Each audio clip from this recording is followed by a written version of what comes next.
लोग उम्मीद करता हूँ आप सभी लोग अच्छे होंगे। देखिए क्या है कि आप सभी लोग जानते हैं कि आप जुड़िए हमसे और हमारा जो ये किताब है इस किताब को आप जरूर से जरूर लें। देखिए इस किताब में फायदे बहुत सारे हैं, मतलब खर्च एक जगह, फायदे बहुत सारे आपको मिलेंगे। उदाहरण के लिए देखिए जैसे है आपको फ्री में सबसे पहले तो लाइव क्लास दी जाएंगे यहाँ पे। जैसे आप देख पा रहे होंगे इस किताब में लिखा हुआ है 25 अगस्त से प्रारंभ है। आप सभी लोगों के पास हमारे एजेंट पहुंच रहे होंगे स्कूलों में और इसमें खासियत बहुत सारी आप देख पा रहे हैं। जितने सारे QR कोड हैं तो यहाँ पर आपको है कि 10वीं की गाइड भी आपको मिल जाएगी। एक किताब खरीदेंगे आपको इसमें गाइड भी दी जाएगी, प्लस में यहाँ पर देखिए अभी तक में जितने भी पूछे गए प्रश्न उत्तर हैं इसमें तो खैर 13 से है 2013 से, लेकिन आपको उसके पहले के लिए आप यहाँ पे एक एक को स्कैन करेंगे, हर विषय का अलग अलग है, आपको इजीली डाउनलोड कर पाएंगे। ये है। और आपको डेली लाइव क्लास हमारी डेली लाइव क्लास चलती है शाम को 7 बजे से, आप उससे जुड़ सकते हैं। तो बच्चे आप लोग इस किताब को जरूर लीजिए। मेरा नाम मृत्युंजय कुमार सिंह है और मैं आप लोगों को आज हल कराने जा रहा हूं जो कि प्रश्न पूछे गए हैं 2013 में। ठीक है, ये वीडियो वो बच्चा पूरा देखेगा जिसको एकदम से ये आते नहीं है मैथ्स बनाने। ठीक है, और वो बच्चे जिनको मैथ्स आता है और एक दो प्रश्न में वो भटक रहा है, पहले तो इसको खुद बना लीजिए। मैं उम्मीद करता हूं बना के होंगे, और यदि नहीं बनता है तब यहाँ पे आइए। ठीक है, और एग्जाम के करीब यदि हैं तब तो कोई दिक्कत ही नहीं है ना। तो बच्चे देखिए आज हम लोग 2013 में पूछे गए प्रश्न एकदम डिट्टो यही प्रश्न आए थे आपके परीक्षा में और आगे भी आएंगे, ये भी बात एकदम से तय है। आप पाएंगे कि कुछ ऐसे प्रश्न हैं जो हर साल पूछे जाते हैं, जैसे कि दूसरा वाला प्रश्न हर बार दूसरे सवाल में ही ये पूछा जाता है, इतना तक है। तो बच्चे चलिए हम लोग शुरू करते हैं वीडियो को। और जो लोग पहली बार आए बच्चे देखिए कुछ भी करने से पहले आप लोग जल्दी इस वीडियो को लाइक कर दीजिए और चैनल को सब्सक्राइब कर दीजिए, है ना। चलिए शुरू करते हैं। पहला वाला है, तो यहां पे बताइए कि परिमेय संख्या के दशमलव शांत है या अशांत प्रवृत्ति के हैं। तो आप पाएंगे एक चीज यहां पे देखिएगा, अब सवाल ये उठता है कि शांत और अशांत प्रवृत्ति के क्या होते हैं। शांत प्रवृत्ति के मतलब देखिए क्या होता है, जैसे मैं कहूंगा कि दशमलव के बाद जैसे कभी किसी को भाग देते वक्त क्या होता है कि एक बार में दशमलव आया खत्म हो गया। जैसे हम लोग यदि 5 को भाग देंगे 2 से दिया 2 दूनी 4, है ना। यहां 1 लिखेंगे, पॉइंट देंगे, 0 देंगे, 2 पचे 10। देखिए शांत प्रवृत्ति का हो गया कि नहीं, है कि नहीं। लेकिन अब आप 22/7 को भाग दे करके देखिए, आप करके देख लीजिएगा, आपको पता चल जाएगा ये शांत होगा ही नहीं, ये आगे बढ़ते जाएगा, एक ही चीज बार बार रिपीट होगा। तो इसके लिए आपको किताब में पढ़ाया गया था, मुझे पता नहीं है कि आपको पढ़ाया गया है या नहीं, लेकिन आप डेली लाइव क्लास करने आएंगे तो बिल्कुल पढ़ाया जाएगा। हम पढ़ाएंगे भाई, हम पढ़ाएंगे, क्या चिंता कर रहे हैं। तो देखिए अब हम ये देखेंगे, कभी भी ये एक थियरम है, परिमेय आपके किताब में दिया गया है थियरम या नियम, कि कभी भी कोई भी परिमेय, जैसे मैं कहता हूं मान लेते हैं कि 0.25 ये क्या है, ये शांत प्रवृत्ति का दशमलव है। इसको तोड़ के लिखते हैं, आप इसका लिखिए 25/10, ये क्या बन गया, ये बन गया परिमेय संख्या। क्या बन गया, परिमेय संख्या। परिमेय संख्या P/Q के रूप में लिखते हैं, जहां Q बराबर नहीं होता है 0 के, है ना। ये है। चलिए ठीक, कुछ अपवाद हैं जैसे 22/7 यानी कि पाई, है ना, रूप, और चलिए वो सब तो हम आगे देखेंगे। 25/10 है, इसको तोड़ के लिखिए, हम इसको लिख सकते हैं क्या, 5 का वर्ग, और नीचे में देखा जाएगा 25/100 ना होगा, यहां 100 हो जाएगा। आप पाएंगे 25 को देखिए तोड़ के लिखेंगे हम 10 पर वर्ग लिख सकते हैं क्या 100 को। इसी को हम तोड़ करके और 25 में इसी को 2 का वर्ग गुना में 5 का वर्ग भी लिखा जा सकता है क्या, जल्दी बताइए। बिल्कुल मन में बोल रहे, हाँ बोलो यार, होगा, ठीक है। 100। अब देखेंगे यहां पे, यानी कि कोई भी शांत प्रवृत्ति का होता है। उदाहरण के लिए एक और लेते हैं 0.35। देखिए प्रश्न सिर्फ 1 नंबर का है, आपको ज्यादा डिटेल में नहीं बनाना है क्योंकि 1 नंबर का है और 1 नंबर जैसे ही बनाएंगे। देखिए यहां पे इसको लिखेंगे 35/100, ठीक है। 35/100 ये 35 है।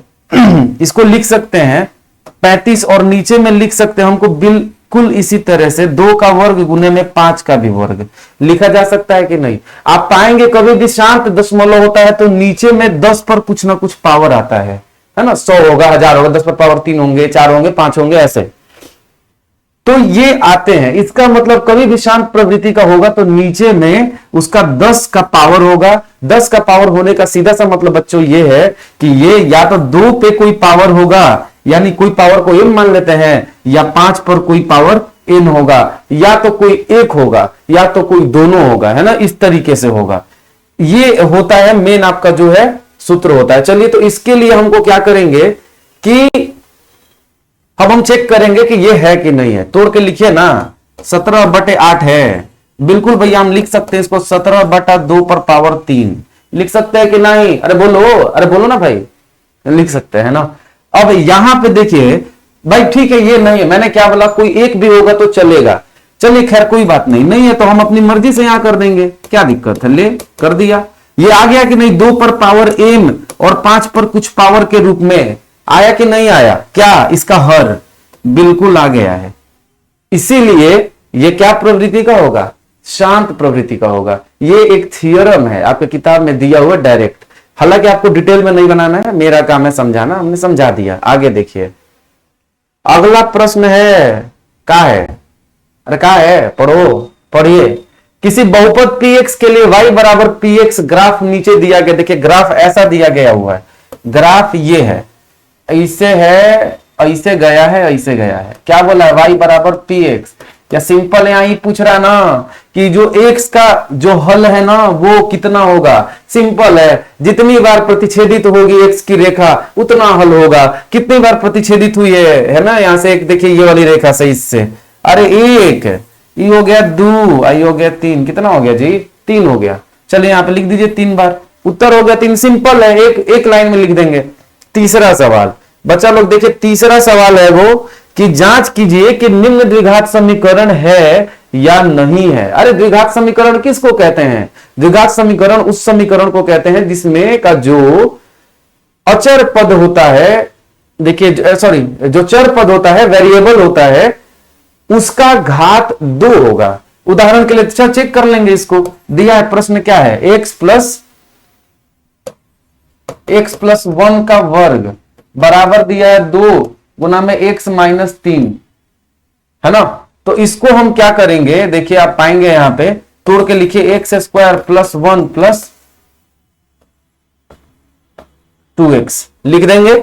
ऐसा लिख सकते हैं ना जी। अरे a प्लस बी का होल स्क्वायर क्या होता है? a square plus b square plus 2ab। Simple है, उसी पर रख के तोड़ दो ना, हो तो गया। चलो आगे लिखो, इसको हम लिख सकते हैं क्या, 2x माइनस 6। आप पाएंगे कि देखिए ये माइनस 2x जाकर के उधर क्या हो जाएगा हमारा, यहां पे देखिए ये प्लस में, ये हमने गलती से लिख दिया है, आप लोग ध्यान दीजिएगा। अब देखिए यहां पे ये खत्म हो जाएगा, उधर माइनस में हो जाएगा, ये इधर आके प्लस हो जाएगा, x² प्लस 7 हो गया बराबर। अरे भाई तो समीकरण है जहां पे LHS और RHS की तुलना की बात करी जाए, वो समीकरण तो है। और उसका घात यदि, उसके किसी भी चर पद का घात यदि 2 हो जाए, इसका मतलब वो कैसा है, बताइए बताइए, वो द्विघात समीकरण है। कितना आसान है ना, बढ़िया बढ़िया सवाल है। चलिए देखिए, ये क्या है कि हमने अपने मन से नहीं लाया है, ये आपके परीक्षा में पूछा गया हुआ सवाल है। और याद रखिएगा, कोई लाख कितना भी किताब का नाम बता दे, सिर्फ अपने प्रीवियस ईयर का पेपर बना के दिए, मैं गारंटी देता हूं, देखिएगा भी कितना सवाल पूछा गया हुआ होगा। देखिए यहां पे चौथा में मान निकालिए, किसका मान निकालना है, तो साइन 18 बटे में कॉस 72 डिग्री का बुझे। तो ये बात है कि इसको निकालना है। अब हम जानते हैं कि साइन 90 माइनस थीटा का होता है। देखिए आप यहां पे हम लिख सकते हैं क्या, साइन को, साइन 90 में से 72 यदि घटा देंगे ना, इन दोनों को घटा देंगे तो 18 आ जाएगा। इसी को तो बस हमने तोड़ करके ऐसे लिख दिया, साइन 90 माइनस 72 बटा में कॉस 72। आप सभी जानते हैं कि साइन 90 माइनस थीटा का होता है, ये कॉस थीटा होता है। अरे होता है ना जी। ये चौथा सवाल है, देखिए चौथा प्रश्न है, चौथा प्रश्न होता है कि नहीं, बिल्कुल होता है। चलिए तो यहां पे ये जो है नीचे, इसको हम लिख सकते हैं क्या, ऊपर में कॉस 72 डिग्री और नीचे में भी कॉस 72 है। अरे बबुआ ये दोनों बराबर हो गया जी, काटेंगे तो कट जाएगा, खत्म हो जाएगा। देखिए कट गया, क्या हो गया, मान निकल के आ गया कितना, 1 आया का, बिल्कुल 1 ही आएगा और यही आपका उत्तर होगा। सिंपल है। अगला सवाल, अब 5वां सवाल पे आइए। बाबू लोग आइए, पांचवा सवाल। पांचवा सवाल यह है कि यदि एक वृत्त का परिमाप और क्षेत्रफल संख्यात्मक से बराबर है तो वृत्त की त्रिज्या ज्ञात कीजिए। अरे सिंपल है, आप सभी जानते हैं कि जो क्षेत्रफल होता है वृत्त का वो होता है पाई आर स्क्वायर, है ना। यहां पे हम जानते हैं कि जो वृत्त का क्षेत्रफल होता है वो होता है पाई आर स्क्वायर, बिल्कुल होता है। चलिए, और वही वृत्त का परिमाप कितना होता है? 2 पाई आर होता है कि नहीं होता है? अब प्रश्नों में दिया क्या गया है, आपको प्रश्न में यह दिया गया है कि ये दोनों जो है ये दोनों बराबर है संख्यात्मक रूप से। अरे यहाँ पे वैल्यू रखिएगा तो कुछ ना कुछ संख्या निकल के आएगा, यहां भी आएगा। तो चलिए कुछ मत करिए, यहां पे बोला गया है कि प्रश्न से कहा गया है, प्रश्न से हमको ये पता चला है, क्या पता चला है तो कि वृत्त का जो क्षेत्रफल है, वृत्त का क्षेत्रफल ये बराबर है इसके परिमाप के, है ना, परिमाप के। इसको हम लिख सकते हैं पाई आर का वर्ग जो बराबर होगा 2 पाई आर के।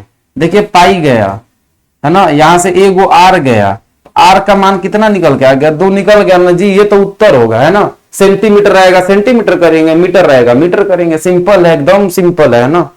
तो हमारे सारे बच्चे ब्रिलियंट है, क्या है? ब्रिलियंट।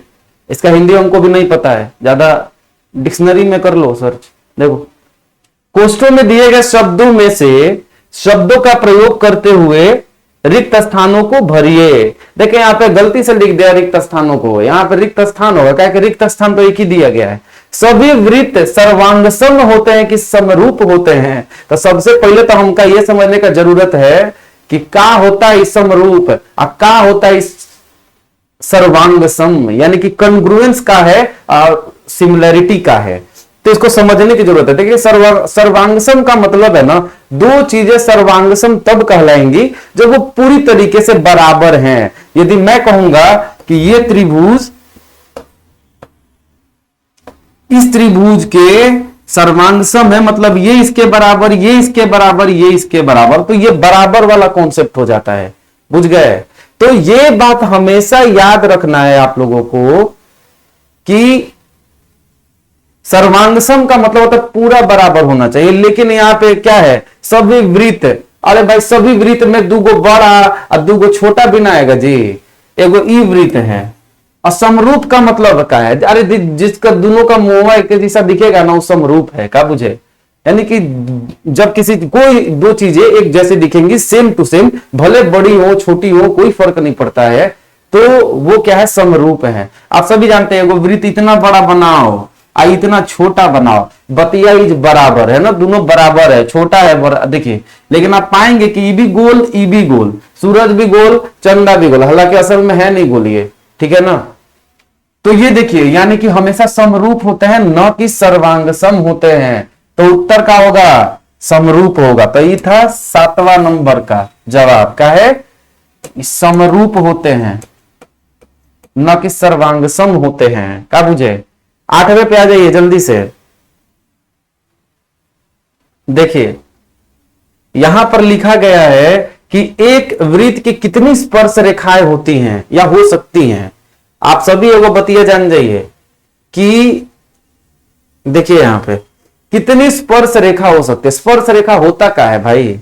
सिंपल है, देखिए स्पर्श रेखा का मतलब ये है, और इसकी स्पर्श रेखा देखिए ये गई, ये हो गया स्पर्श रेखा, ये हो गया स्पर्श रेखा। टेंजेंट बोलते हैं, क्या बोलते हैं इंग्लिश में? टेंजेंट, स्पर्श रेखा। अरे वृत्त पर एक पॉइंट पे कितना सारा खिंचा जाएगा? बहुते खिंचा जाएगा, है ना, बहुते सारा, अनंत खिंचा जाएगा। उत्तर क्या हो जाएगा इसका? 8वां का उत्तर कि इस पर अनंत स्पर्श खींचे जा सकते हैं। अनंत यानी कि अनेक, अनेक मतलब बहुत ज्यादा, कोई अंतहीन। अरे मैं बोल दूंगा इस बिंदु से कितना लाइन गुजरेगा, आप बोलेंगे सर ये भी जाएगा, ये भी जाएगा, ये भी जाएगा, ये भी जाएगा, ये भी जाएगा, ये भी जाएगा, ये भी जाएगा। अरे बहुते जाएगा, अभी भी तो बहुते बाकी है ना। अरे याद करिए भारत का प्यारा झंडा, उसमें क्या है? वो बीच में चक्र है, एगो बिंदु से कितना सारा 24 गो निकला हुआ है कि 22 गो है, पता नहीं, देख लीजिएगा, 24 गो है, ठीक है, 24 गो है। चलिए, तो यहां पे है, अब हम देखेंगे 9वां प्रश्न।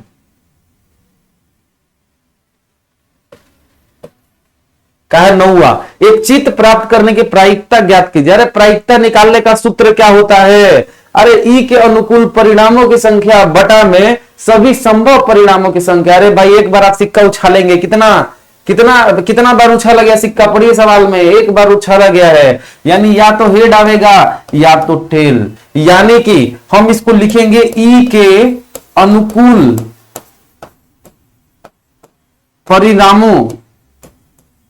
परिणामों की संख्या, अब बटा में क्या होगा? सभी संभव परिणामों की संख्या। क्या बुझे? अरे बुझ गए? अरे बुझे कि नहीं? बिल्कुल बुझ गए। चलिए ठीक है, लाइक करिए अभी वीडियो को। अब तो पसंद आ गया होगा, उम्मीद करता हूं। देखिए, तो यहां पे संभव परिणाम, सबसे पहले यहां पे ई के अनुकूल इवेंट कितने आ सकते हैं? आप देखिए यहां पे ई, यहाँ पे एक हेड है और एक टेल आ सकता है। संभव कितने हैं? संभव तो 2 है, या तो हेड आएगा ना तो टेल आएगा। ठीक, तो देखिए यहां पे तो सभी संभव परिणाम कितने हैं? 2 है, लेकिन आएगा एक बार में कितना? अरे एक बार में एक ही ना आएगा, या तो हेड आएगा या तो टेल आएगा। यहाँ पे चित्त की बात की गई है, यानी हेड आने की बात की गई है, और इसीलिए आप सभी जानते हैं कि हेड आने की जो प्रायिकता है इसको इस तरीके से दर्शाएंगे। और ये जो प्रायिकता है बच्चे, ये 1/2 आएगा। और इसी तरीके से आगे भी हम देखेंगे टेल का भी, तो आप सभी जानते हैं उसका भी अलग नहीं होगा, कि आएगा तो टेल है, लेकिन आने की संभावना 2 है, तो प्रायिकता ऐसे ही तो निकालते हैं। ठीक है, तो आप सभी जानते हैं। चलिए खैर, ये सिंपल सा सवाल था। देखिए सूत्र वगैरह आपको याद करना, हमारा बस काम है आपको समझाना। यहाँ पे पूरे डिटेल से हम नहीं, मतलब डिटेल से बताऊंगा, समझाऊंगा सारा प्रश्न, लेकिन अब आप सोचिए कि मैं बच्चे की तरह यहाँ पे बताऊंगा तो वीडियो बड़ी लंबी हो जाएगी। क्या हो जाएगी? बड़ी लंबी। तो ऊपर ऊपर समझाऊंगा मैं। जरूरी है कि आप पढ़ाई करें, रटने वाला काम नहीं करिए। क्या बुझे? देखिए यहाँ पे 10वां में वर्ग अंतराल एवं संचयी बारंबारता के बीच में खींचे गए, अबे यार खींचे गए आलेख। देखिए, वर्ग अंतराल एवं संचयी बारंबारता के बीच खींचे गए आरेख को क्या कहते हैं? अरे तोरण कहते हैं। चलिए ठीक है, सिंपल है। इसका एक वर्ड में आपकी किताब में डायरेक्ट दिया हुआ है, कोई जरूरी नहीं, इसमें कोई कॉन्सेप्ट नहीं है बताने के लिए। अगला सवाल देखा, हम सेक्शन बी में एंटर कर गए ना। सेक्शन बी में देखिए, यहां से 11 से 15 तक प्रश्न है, यानी 5 गो प्रश्न है, और ये हर सवाल 2 नंबर का आएगा, है ना। तो चलिए देख लेते हैं। यहां पे है, एक द्विघात बहुपद ज्ञात कीजिए जिसकी शून्यकों का योग और उसका गुणनफल क्रमशः 0 और √5 है। देखिए प्रश्न आपके किताब में भी होगा, तो कोई जरूरी नहीं कि यहां पे मैं आपको दिखा ही दूं, अब दिख जाएगा। क्रमशः 0 और √5 है। अरे भाई हम जानते हैं 2 को जो हल निकल के आता है, जो 2 को शून्यक निकल के आता है, एगो को अल्फा मानते हैं और एगो को बीटा मानते हैं। इन दोनों का योग करते हैं, अल्फा जोड़ बीटा। तो हम जानते हैं संबंध इनके बीच में होता है -b/a, और हमको ये भी पता है कि इन दोनों का जो प्रोडक्ट होता है यानी गुणनफल होता है वो होता है c/a। अब ये भी आप जानते हैं कि हम किस रूप में लिखते हैं भाई। स्टैंडर्ड फॉर्म का होता है, किसका? स्टैंडर्ड फॉर्म होता है पोलिनोमियल का, px ax² + bx + c, ये स्टैंडर्ड रूप है। चलिए आपको इन दोनों का योग कितना दिया गया है देखिएगा जरा, इन दोनों का योग दिया गया है 0। चलिए तो इसकी जगह पे मान रखिए 0 बराबर -b/a। यहां से -b का मान निकल गया, ये इधर गया गुणा हो गया 0 हो गया, तो b का मान अभी क्या है, ये माइनस को खत्म हो गया 0 हो गया, b का मान 0 आया है। और यहां पर देखिए c है, c/a। अब आप जानते हैं कि इन दोनों का प्रोडक्ट यानी कि गुणनफल कितना दिया हुआ है, तो आप सभी जानते हैं कि इसकी जगह हम मान रख देंगे अल्फा गुणा बीटा की जगह √5 बराबर c/a लिखेंगे ना जी। बिल्कुल लिखेंगे। अब आप सभी यहां पे पाएंगे कि a का मान हम यहां पे क्या रखेंगे बताइए, c बटा a। तो यहां पे √5 बटा में क्या है, कुछ नहीं है तो 1 है ना। अरे भैया यहाँ कुछ नहीं है तो क्या है, 1 है। b बटा a, यहां पे देखिए जीरो करने के बजाय यहां पे a लिखिए, यहां पे हम जीरो नहीं करेंगे, ठीक है। a का मान तुलना करिए 1, b का मान 0 हो गया है ना। तो अब यहां से तुलना हमने कर लिया है, हमको b का मान यहाँ पे कुछ भी रखेंगे। a का मान हमारा कितना है, 1 आया है, तो 1 को रखेंगे तो x² रह जाएगा। b का मान कितना आया है, अरे b का मान हमको ना मालूम है, b का मान 0 आया ना, तो 0 हो गया प्लस, और यहां पे c का मान देखिए क्या आया है, √5 आया है। यानी 0 को हटा करके लिख सकते हैं s² प्लस √5। ये क्या बन गया, यही तो बन गया आपका क्या, जो नया बहुपद बना वो यही बना। अब बताइए, मुझे आपसे सवाल है, कमेंट में लिख के बताइए कौन सा बहुपद है ये। अरे कौन सा, द्विघाती बहुपद है। कौन सा है, द्विघाती बहुपद है, रैखिक नहीं है। अगला प्रश्न, यदि साइन ए बराबर है 3/4 के, साइन ए 3/4 के बराबर है, कॉस ए का मान बताइए। सिंपल है, ये देखिए है बराहवा प्रश्न का है, बराहवा 12 नंबर। देखिए यहां पे साइन ए का मान है 3/4, साइन ए का मान है 3/, चलिए ए का मान कितना आया है 3/4, ठीक है। चलिए इसके लिए और आपको निकालना क्या है, कॉस ए का मान। एकदम सिंपल है सवाल, हमारे सारे बच्चे बनाएंगे, बना सकते हैं ना जी, बनाइए। अरे चलिए बनाइए जल्दी। कॉस ए का मान कितना होगा, तो कॉस ए का मान हो जाएगा आप लोगों का, देखिए कैसे निकलेगा। हम जानते हैं कि साइन किसका किसका अनुपात बताता है, लंब और कर्ण का अनुपात बताता है। ये आधार और कर्ण का अनुपात बताएगा, यानी बी और एच का अनुपात बताएगा। चलिए हम लोग यहां पे एक बनाते फिगरवा, ठीक है। ई हो गया ए, मतलब ए हो गया, बी होगा और ये होगा सी। अब आप सभी जानते हैं यहां पे कितना दिया गया है, साइन ए, यानी कि इसका दिया गया 3/4 के, साइन ए ये दे दिया गया 3/4। इसके लिए पी का काम कर रहा है 3, और इसके लिए कर्ण का काम कर रहा है 4। चलिए अब जल्दी से बताइए इसका मान कितना होगा। चलिए आप पाइथागोरस सूत्र लगा लीजिए, पाइथागोरस सूत्र लगाएंगे, एसी का वर्ग है ना, एसी का जो वर्ग है वो बराबर हो जाएगा, एसी का वर्ग जो है वो ए बी के वर्ग के बराबर प्लस बीसी के वर्ग, इन दोनों का योग निकालेंगे ना तब इसके ये बराबर होगा। आप सभी पाएंगे एसी का वर्ग कितना है, 4 का वर्ग लिख दूं डायरेक्ट 16, बिल्कुल लिख दिया, लीजिए। अगला ए बी का वर्ग, ए बी का वर्ग हमको ना मालूम है कितना होगा, आप लोग अभी तुरंत निकाल पाएंगे। बीसी का वर्ग कितना हो गया, 3 तरीके 9, ये 9 इधर घट जाएगा, हो जाएगा 7। ए बी का वर्ग आप सभी जानते हैं कि ए बी का जो मान आ जाएगा वो आ जाएगा √7। देखिए ये देना चाहिए था यहां पे, 4 का मान यहां देना चाहिए था, लेकिन चलिए कोई बात नहीं। ये ऐसे दे दिया है तो हमको यहाँ पे मान किसका निकालना है, कॉस का। तो लीजिए कॉस ए किसका मान बताएगा, b/h, और इसके लिए b का काम कर रहा है ए बी, इसी को तो लिखेंगे ए बी, और इसके लिए h का काम कर रहा है क्या, कौन सा, देखिए यही तो कर रहा है ए सी। ए बी का मान कितना है बताइए, अभी तो निकल के आया हमारा √7, तो √7 बटा में ए सी का मान कितना है 4, यही तो होगा उत्तर, कॉस ए का मान निकल गया। अरे निकला कि नहीं, जल्दी लिख के बताओ कमेंट में जल्दी। अगला प्रश्न देखिए, बिंदुओं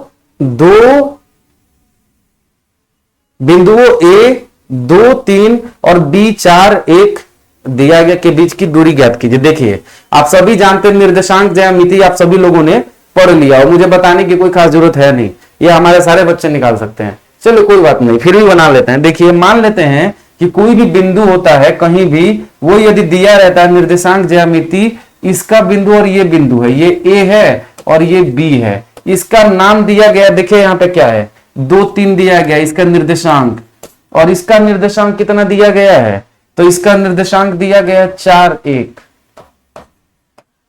दिया गया ना जी। आप सभी जानते हैं इन दोनों का मान लेते हैं, आगे वाला ये x का है, ये y पर, x पर ये y पर। अब भैया एगो x1 मान लेते हैं, y1 मान लेते हैं, x2 मान लेते हैं, y2 मान लेते हैं। x1 बताइए और x2 बताइए, जल्दी लिखिए। अरे लिखिए, देखिए हम यहां लिख लेते हैं। x1 का मान है 2 और x2 का मान कितना है 4। ठीक है, अब यहां पर आप आइए, y1 का मान और y2 का मान। y1 का मान है 3 और y2 का मान कितना है, y2 का मान है यहां पे देखिए 1 है ना जी। चलिए अब हम यहां पे क्या करेंगे, हम लोगों को पता है जो AB निकल के आएगा, यानी इन दोनों के बीच की दूरी ये निकल के आवेगी रूट में x2 माइनस x1 का whole square plus y2 minus y1 का होल स्क्वायर। ये है सूत्र।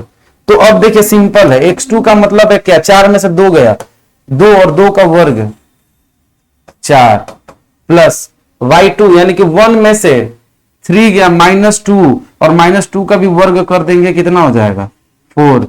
रूट में क्या आ गया 8। इसको बाहर निकाल के लिखेंगे हम 2√2। ऐसा लिखा जा सकता है ना, बिल्कुल लिखा जा सकता है। अरे लिखा जाएगा, बुद्ध वो क्या।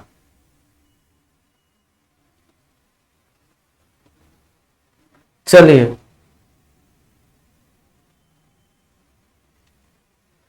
प्रश्न संख्या ये तो हमारा हो गया, ये था 13 नंबर भी हो गया। आज ये 14वें नंबर पे, 14 नंबर। एबीसी एक समद्विबाहु त्रिभुज है जिसका सी कोण समकोण है। देखिए समद्विबाहु त्रिभुज का मतलब होता है वह त्रिभुज जिसकी दो भुजाएं बराबर हों। तो ये हमने मान लिया, लीजिए ए और ये बी और ये मान लिया सी। ठीक है, समद्विबाहु त्रिभुज है, इसका कोण जो है सी पे समकोण है। कहां है, ये है। ये इसका कर्ण हो गया, ये आधार हो गया, ये इसका लंब हो गया। अब यहां पे पूछा जा रहा है कि यहां पे सीधी सी बात है भाई, प्रश्न में दिया गया है, हमको प्रश्न में दिया गया है, प्रश्न से पता चलता है क्या कि AC बराबर है BC के। मान लेते यही दोनों बराबर है, ठीक है, और हम सभी जानते हैं कि ये समकोण त्रिभुज है, तो यहां पाइथागोरस थ्योरम काम करे। अरे भाई पाइथागोरस थ्योरम करेगा कि ना जी, काम करेगा ना। चलिए करेगा काम, तो यहां पे लगाइए पाइथागोरस थ्योरम। चलिए पाइथागोरस थ्योरम का मतलब हो जाएगा यहाँ पे AB का जो वर्ग हो जाएगा, कर्ण का वर्ग, वो बराबर होता है लंब के वर्ग यानी AC के वर्ग प्लस BC के वर्ग के बराबर होता है। अरे होता है कि नहीं जी, बिल्कुल होता है। तो ये हो गया हमारा। अब AB का जो वर्ग है, AB का वर्ग को हम यहां बताइए, AC और BC दोनों बराबर है, AC को BC ही लिख दूं क्या। AB का जो वर्ग है, देखिए यहां पे प्रश्न में पूछा गया हुआ ये है कि AB जो हमको सिद्ध क्या करना है, सिद्ध करना है। अरे क्या करना है, यही तो लिखना जरूरी है। हमको AB का जो वर्ग है वो बराबर है AC के वर्ग के, 2AC के वर्ग के, ये करना है हमको प्रूफ। देखिए यहाँ पे BC के जगह पे AC लिख देंगे, यहाँ पे AC का तो वही रहने देंगे। अब बहुतों के मन में आ रहा है, कहा है सर एशिया को BC नहीं बदल देंगे। हम बोलेंगे बदल दो भैया, बाद में हमको गरियाना मत। देखो यहाँ पे लिखा गया, पूछा हुआ है क्या, AC के बराबर है 2AC के, यहां इसको AC में बदलेंगे तब नहीं 2AC बन जाएगा। तो यहां हो गया AB का जो वर्ग है वो 2AC के वर्ग के बराबर हो गया कि नहीं हो गया। चलिए बिल्कुल हो गया, बोलिए कि हो गया। अरे बोलो, ठीक है। चलिए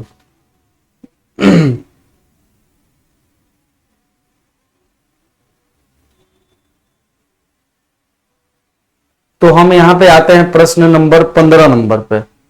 तो 15 नंबर में प्रश्न है, एक थैले में लाल गेंद, एक नीली गेंद और एक पीली गेंद है और सभी गेंद एक ही साइज की हैं। तो यहां पे बिना, ये निशान नहीं होगा, बिना थैले के अंदर झांके आप यदि कोई एक बल्ब निकालते हैं तो इसकी प्रायिकता क्या होगी कि वह पीली हो और दूसरा वह नीली हो। चलिए मैं बताता हूं। देखिए ई है डब्बा, डब्बा है, 3 गो बल्ब है, 2 और ये हो गया 3। मान लेते हैं ये कौन कौन 3 गो रंग का है। एगो है हमारा नीली, लाल, ये है पीला और ये है नीला। ठीक है, आपको बोला गया है, यानी कि देखिए संभावनाएं कितनी सारी हैं। कुछ भी आप यदि इसमें हाथ डाल के निकालने की कोशिश करते हैं तो संभावना किस चीज की बनती है। तो देखिए बिल्कुल संभावना बनेगी आपकी कि इसमें से आप तीनों में से कोई एक निकालेंगे, क्योंकि देख के तो निकाल नहीं रहे हैं तो गलती से ही निकलेगा। अब मान लेते हैं कि इसमें से हमने यदि कोई भी बल्ब एक निकाल लिया, मतलब बॉल निकाल लिया है, ठीक है, और ये गेंद निकाल लेने के बाद अब क्या हो गया, हमारे हाथ में आ गया कोई तो एक बॉल, हमको रंग नहीं पता है, तो ये रंग कोई एक होने की प्रायिकता कितनी है, अरे टोटल बॉल कितने हैं या कितना संभव परिणाम हो सकता है। तो नीचे में लिखते हैं संभव परिणाम। ये 15 नंबर सवाल है। सारे संभव परिणाम को नीचे लिखते हैं 3, और जो संभव परिणाम हमारा जो है निकाला कितना जा सकता है एक बार में, अरे एक बार में कहीं गेंदा निकाला गया ना, तो 1। यही है आपका सूत्र। नीचे में सारे यानी कि ई के अनुकूल संभव परिणामों की संख्या बटे में टोटल संभावना जो कि कुछ होने की प्रायिकता बताता है। ये हो गया हमारा। तो चलिए अगला प्रश्न ये है, हाँ, और वहीं पे बोल रहा है नीला होने के लिए, तो जैसे पीला का है ठीक वैसे ही हमारा नीला का भी हो जाएगा। क्या हो जाएगा, नीले का भी सेम वैसे ही हो जाएगा। चलिए नीले का भी वही हो जाएगा, नीला में तो एक ही,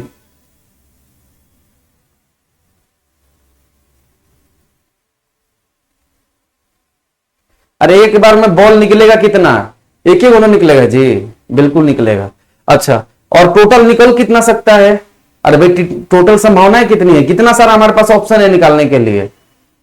अच्छा ये बताइए, चलिए ठीक है, परीक्षा में ऑप्शन लगाएंगे, वस्तुनिष्ठ प्रश्न में क्या होता है कि कोई ना एक चुनना होता है, संभावना कितना है कि आपका सही होगा। अरे चुनना तो कोई एक ही है आपको, उसके सही होने की संभावना कितनी है, अरे भैया ये चुने 1/4, और गलत होने की संभावना 3/4, भाई 3 गो गलत होने का चांस है, और टोटल संभावना कितना है, 4 है। 4 गो आपके पास ऑप्शन था टिक करने के लिए, लेकिन आपका जो है वहां पे सही करने का चांस कितना है, ऑप्शन है एक ही है, तो 1/4 होगा। आपका टिक लगाने की प्रायिकता 1/4 होगी। क्यों, क्योंकि 4 में से किसी एक को ही आपको टिक लगाना है। चलिए अगला, तो इसका उत्तर क्या होगा, दोनों का 1/3। देखिए बहुत आसान सवाल है ये। चलिए देखिए, तो क्या है कि देखिए इसका सूत्र ही होता है अनुकूल परिणामों की संख्या, कितना आने का चांस है, और टोटल यहाँ पे संभव कितने परिणाम है। अगला देखिए 16 से 25 तक, यानी कि यहाँ पे 9 सवाल हमारे होंगे। 16वां नंबर, यूक्लिड विभाजन एल्गोरिदम का प्रयोग करके 4052 और 12576 का HCF हमको करना है ज्ञात। आप सभी जानते हैं कि ये क्या करना है, विभाजन एल्गोरिदम, यूक्लिड जो एल्गोरिदम है, यूक्लिड जो ज्योमेट्री है, उसमें क्या होता है, वो कहता है एक लेमा की बात करता है, जो कि प्रूवन यानी कि सिद्ध किया हुआ स्टेटमेंट होता है, जो और किसी चीज को सिद्ध करने के काम आता है। देखिए ये जो यूक्लिड विभाजन ये कहता है, यदि हम किसी संख्या को, यानी कि कोई संख्या है a, इससे यदि b से भाग देते हैं और इसका यदि भागफल यदि q आता है और इसका शेषफल, अरे कुछ भी होगा कट्टे छट्टे हमको ना मालूम है, लास्ट में रिमाइंडर बचेगा, चाहे 0 बचे चाहे जो बचे, तो ये कहता है कि a जो है वो बराबर होगा BQ प्लस R के। ये सभी आप जानते हैं, बिल्कुल जानते हैं कि यहां पे आपको ये पता है कि भागफल जो है, एक मिनट,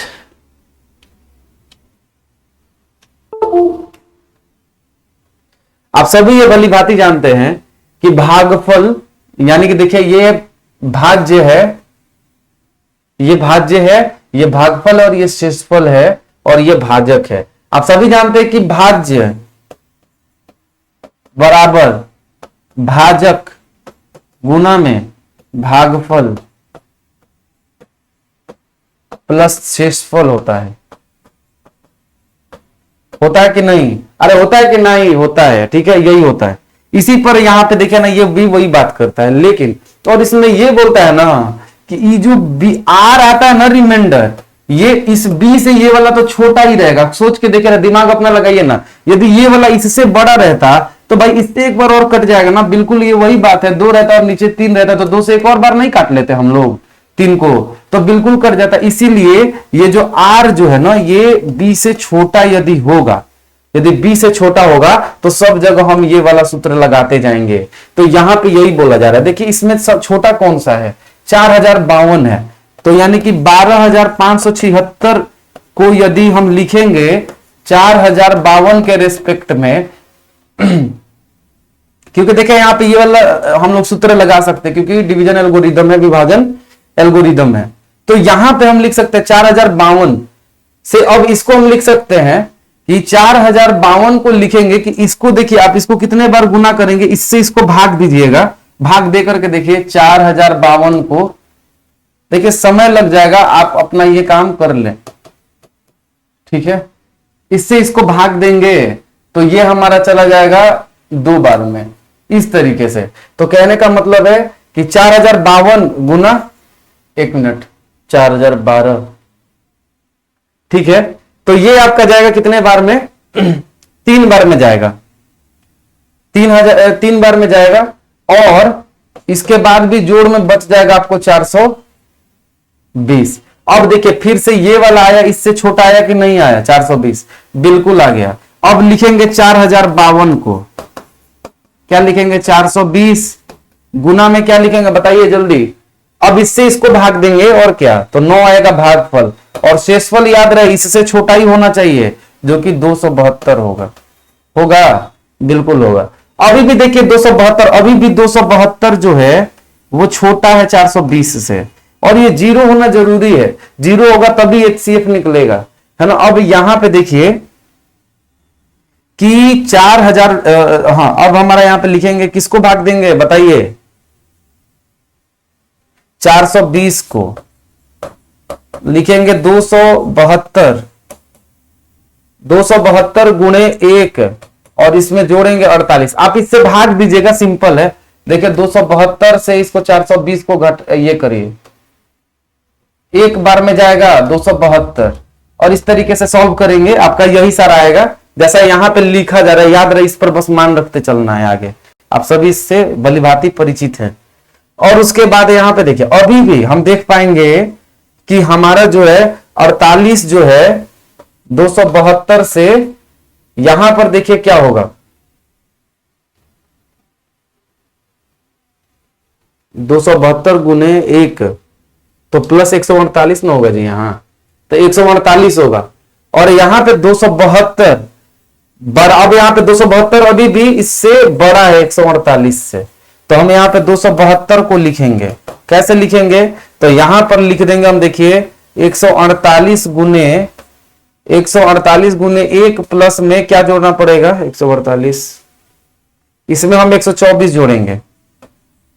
आप सभी ये भी जानते हैं अभी भी 148 बड़ा है 124 से, है ना। तो इसके बाद अभी एक और स्टेप लेंगे, या इसके बाद और भी जरूरत पड़े तो और भी लेंगे। तो यहां 148 को गुना में 148 को एक, अबे यार 124 इसको इसके रेस्पेक्ट में लिखेंगे, गुना कितना? 1 प्लस में कितना? प्लस में हो जाएगा आपका 24। अब देखिए अब हम लोग लगभग करीब आ चुके हैं। अब देखिए 124 से 124 अभी भी 24 से बड़ा है, तो अब हम किसकी तुलना करेंगे? 124 की। 124 किसकी तुलना में? ये भागफल को 24 गुना 5 लिखेंगे, आप प्लस में का 4 लिख देंगे, ठीक है। 24 पचे 120 प्लस 4। अब यहां पर हम पाएंगे कि अभी भी 24 जो है वो बड़ा है 4 से, और ये शेषफल 0 नहीं हुआ है। ये बात जानने वाले, जब ये शेषफल 0 होगा तभी छोड़ेंगे, ना तो भैया तोरा जब तक 0 ना कर देंगे तब तक छोड़ेंगे नहीं, है ना। तो यहां पर लिखेंगे 24 को लिखेंगे क्या, 4 गुना 6 प्लस में 0 हो गया 0। तो अब बोलता है कि यही जो होगा आखिर में, यानी कि जिससे मतलब ये जिससे लास्ट में भाग दिया जाएगा यानी भाजक होगा, यानी कि यहां पे 4 है, यही इसका होगा HCF होगा। देखिए इतना करने की जरूरत आपको, सीधी सी बात है। यहाँ पे सिंपली हम क्या करते हैं, छोटा कौन सा है, 4052 है, इससे 12576 को बस भाग देते जाइए, इससे इसको भाग दीजिएगा, कितने बार में जाएगा, 3 बार में जाएगा, आएगा कितना नीचे में, यहाँ पे कुछ भी आएगा, यहाँ पे शेषफल आएगा 420, 420 से 4052 को भाग दीजिए तो यहां से भी जाएगा, तो ये 9 बार में जाएगा और शेषफल बचेगा 272। अब इससे 420 को भाग दीजिएगा, फिर यहां पे भी कुछ आएगा शेषफल, तो इसका शेषफल आ जाएगा 100 बताइए जल्दी, 148, और इससे 272 को देंगे। इस तरीके से आगे बस बढ़ते जाएंगे, बस वही है, तो जरूरत नहीं है, उसी बस ऐसे रूप में लंबा चौड़ा थोड़ा साइंटिफिक तरीका से लिखा गया है, और वो देसी वाला हम लोग पढ़ते आए। तो बच्चे क्वेश्चन है आपका 17 नंबर कि हल कीजिए कि 3/2x माइनस 5/3y बराबर है -2 के, और x/3 प्लस y/2 बराबर है 13/6 के। तो देखिए हमको ये बनाना है, और देखिए बहुत आसानी से हम बना लेंगे, बहुत ही आसान है। देखिए आपको इसको बनाने के लिए, आप सभी लोग जानते हैं कि आप लोगों के पास 3-4 तरीके हैं। एक तो व्रज गुणन विधि है, एक है आपका विस्थापन विधि है या प्रतिस्थापन विधि, जो भी आप जिस भी नाम से जानते हैं। एक तीसरा भी है, तीसरा कौन सा है कोई बताएंगे, चलिए लिख के बताइए। एक विलोपन विधि है, ठीक है, लेकिन हम यहाँ पे किसी का भी इस्तेमाल करके बना सकते हैं, पर मैं चाहूंगा कि हम लोग यहाँ पर प्रतिस्थापन विधि का इस्तेमाल करेंगे, ठीक है। चलिए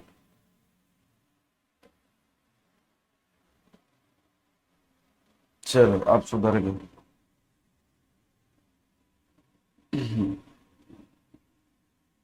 प्रतिस्थापन विधि का इस्तेमाल करिए और इसको बनाइए। तो देखिए प्रतिस्थापन विधि में क्या करते हैं, 2 समीकरण आपको दिए गए हैं, एक समीकरण और ये दूसरा समीकरण।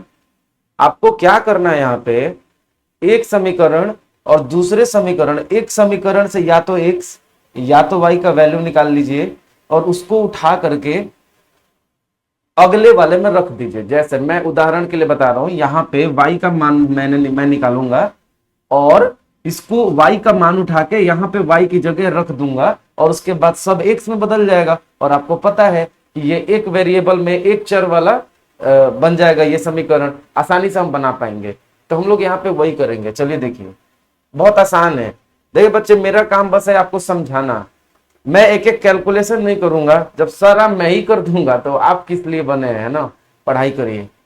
चलिए तो क्वेश्चन है हमारा कि 3/2x प्लस नहीं minus 5/3y is equal to -2, ठीक है। अगला क्वेश्चन इसी इक्वेशन यानी कि इसी समीकरण का x plus 3 x/3 plus y/2 is equal to 13/6। ये तो क्वेश्चन यही है ना भाई, बिल्कुल यही है क्वेश्चन, क्वेश्चन हमारा यही है। देख लीजिए 3/2x minus 5/3y is equal to -2, और अगला क्वेश्चन है मतलब अगला समीकरण है x/3 plus y/2 is equal to 13/6, यानी ये सारा है आपके पास। अब देखिए हम यहाँ पे करेंगे क्या, हमको यहाँ पे करना बस ये है, ये समीकरण 1 मान लीजिए, ये समीकरण 2 मान लीजिए। हम यहां से लिखेंगे समीकरण से 2, समीकरण 2 से यानी इससे समीकरण लीजिए 2 ऐसे लिख देता हूं, 2 से y का मान निकालेंगे, का मान निकाल,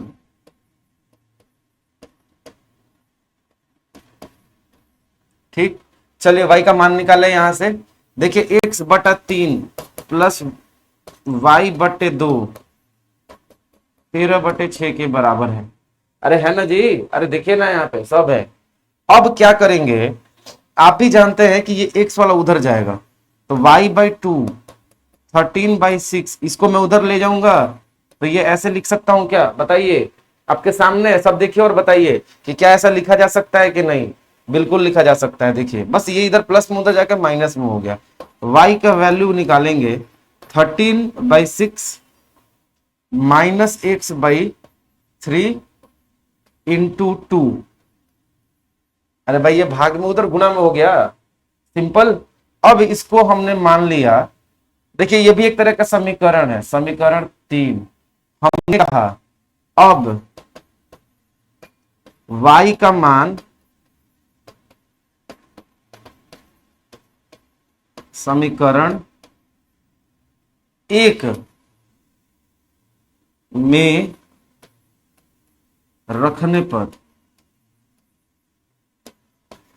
ऐसा लिखेंगे, ठीक है। चलिए तो अब यहां पे हमारा समीकरण कौन सा था, पहला वाला 3/2x -5/3 y is equals to -2। समीकरण 1 तो पहला यही है कि नहीं। अब यहां पे हम y की जगह रख देंगे, देखिए हम लिखेंगे 3/2x -5/3। अरे y की जगह इसका वैल्यू रख दूं, y की जगह देखिए ये वाला उठा के रख देंगे यहाँ पे। y का वैल्यू क्या, देखिए 2 को मैं इस तरफ लिखता हूं जानबूझ के, 2 इंटू, उसके बाद देखिए यहाँ पे 13/6 यानी 13/6 -x/3, ठीक है। और हमने यहां पे इसका मान रख दिया और इधर क्या हो जाएगा, -2 के बराबर, ठीक। अब यहां पे 3/2x माइनस, ये देखेंगे आप 10/3, और ये हमारा 13/6 माइनस, देखिए हम इसको चाहे तो अब सॉल्व कर पाएंगे, पर अभी तुरंत करेंगे। देखिएगा x/3, ठीक है। और उसके बाद बराबर है हमारा -2 के, ठीक है ना। ये माइनस का चिन्ह है। अब देखिए यहाँ पे 3/2x यानी कि 3/2x माइनस, ये देखिए इसको करेंगे 130/18 माइनस, इसको उसमें मल्टीप्लाई करेंगे 10x/, अरे लिखा जा सकता है कि नहीं, बिल्कुल लिखा जा सकता है। देखिए उसके बाद बराबर हो जाएगा -2 के। लिए अब यहां पे सोचने वाली बात यह है कि इसको उस तरफ भेजेंगे, काट के देखिए तो इसको कटेगा, दोनों में 18, 2 से गया ये 65 बार में कट रहा है कि नहीं, ठीक है। तो ये हमारा हो गया, ये माइनस में उधर जाके प्लस हो जाएगा, तो इसको 3/2x, ठीक है। और ये वाला -10/9x है ना, और ये वाला उधर चला जाएगा -2 प्लस 65/9। अब इसको सॉल्व करेंगे हम, यहां पे आप पाएंगे, देखिए यहां पे मैं सॉल्व कर रहा हूं, 2 9 18 लघुत्तम ले लिया, 9 3 27 माइनस 27x, देखिए ये माइनस में नहीं होगा, प्लस होगा, प्लस 9 दूनी 18, 10 जहां 20, ठीक है। अब यहां पे देखिए ये इधर आएगा -18 प्लस 65/9, आप कर लीजिएगा, लघुत्तम ले लेंगे उसके बाद सॉल्व करेंगे, यही आएगा।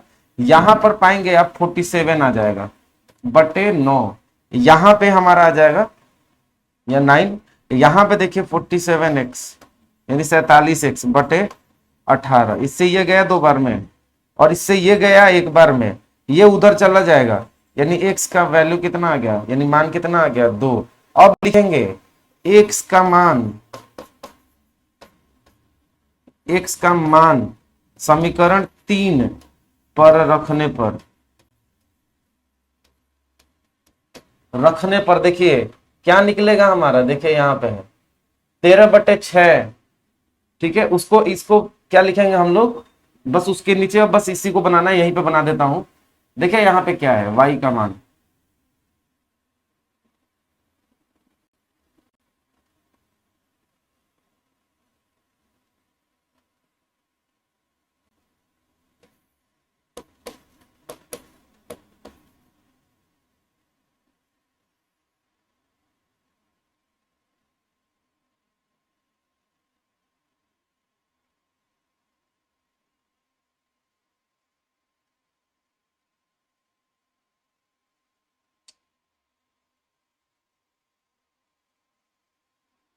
देखिए x का मान हमारा 2 आ गया है ना, यहीं पे रखता हूं। y बराबर निकालेंगे 13/6 माइनस, यहां पे लिखूंगा मैं क्या, 2/3 गुने क्या है, 2 है। ठीक, इसको सॉल्व करिए ना, सॉल्व करेंगे इसको। देखिए y का मान अंदर में पहले कर लेते हैं, क्या हो जाएगा यहाँ, 6 13 2 4 गुने 2, 3 से गया, 3 से 2 और 2 दूनी 4, ये हो गया हमारा। क्या होगा उत्तर, यहाँ देखिए जरा, इधर हो जाएगा 9/6 गुणे 2, 2 से गया 3 बार में, 3 से गया ये 3 बार में। y का मान क्या निकल के आ गया बताइए, y का मान निकल गया, यानी इसमें उत्तर आएगा x का मान 2 और y का मान 3। यह क्वेश्चन नंबर कितना था आपका, 17वां था। ठीक है, अगला क्वेश्चन बच्चा लोग, अगला सवाल ये रहा आपके स्क्रीन पे। देखिए अब हम 18वां बनाएंगे। देखिए सारा बनाया गया हुआ है आपका यहाँ पे, और देखिए ऐसे इसमें आपके एग्जाम में ऐसे ही सवाल आएंगे देखने को, मैं ये बता दूं।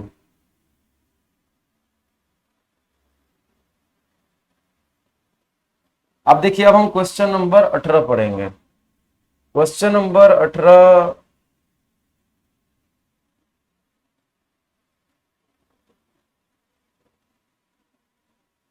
तो भैया हो गया ये क्वेश्चन नंबर 18। 18 नंबर देखिए, बोल रहा है कि ग्राफीय विधि से हल कीजिए, x माइनस 2y बराबर 0 है, समीकरण दिया गया है, और एक है 3x प्लस 4y 20 के बराबर। देखिए आप सभी जानते हैं कि रैखिक समीकरण का हल निकालने, दो रैखिक समीकरण के हल को निकालने के लिए आपके पास बहुत सारे रास्ते हैं। मैंने बताया था इससे जस्ट पहले सवाल में, विलोपन विधि, प्रतिस्थापन विधि, तीसरा है ब्रजगुणन विधि, और एक ग्राफीय विधि। यहाँ पे ग्राफ का इस्तेमाल करना है। जाहिर सी बात है, यहाँ पे ग्राफ आप देख पा रहे हैं, बनाया नहीं जा सकता है, मुश्किल है थोड़ा, पर फिर भी आप लोगों के लिए मैं कोशिश जरूर करूंगा। तो देखिए क्वेश्चन का आपका समीकरण यहाँ पे दिया गया है। पहले तो हम क्या करते हैं, ऐसे में देखिए आप सभी जानते हैं ग्राफ पर दर्शाते किसी चीज को कैसे है। आपको मैं उम्मीद करता हूं आता होगा, यहाँ तभी आप देखने आए वीडियो, है ना।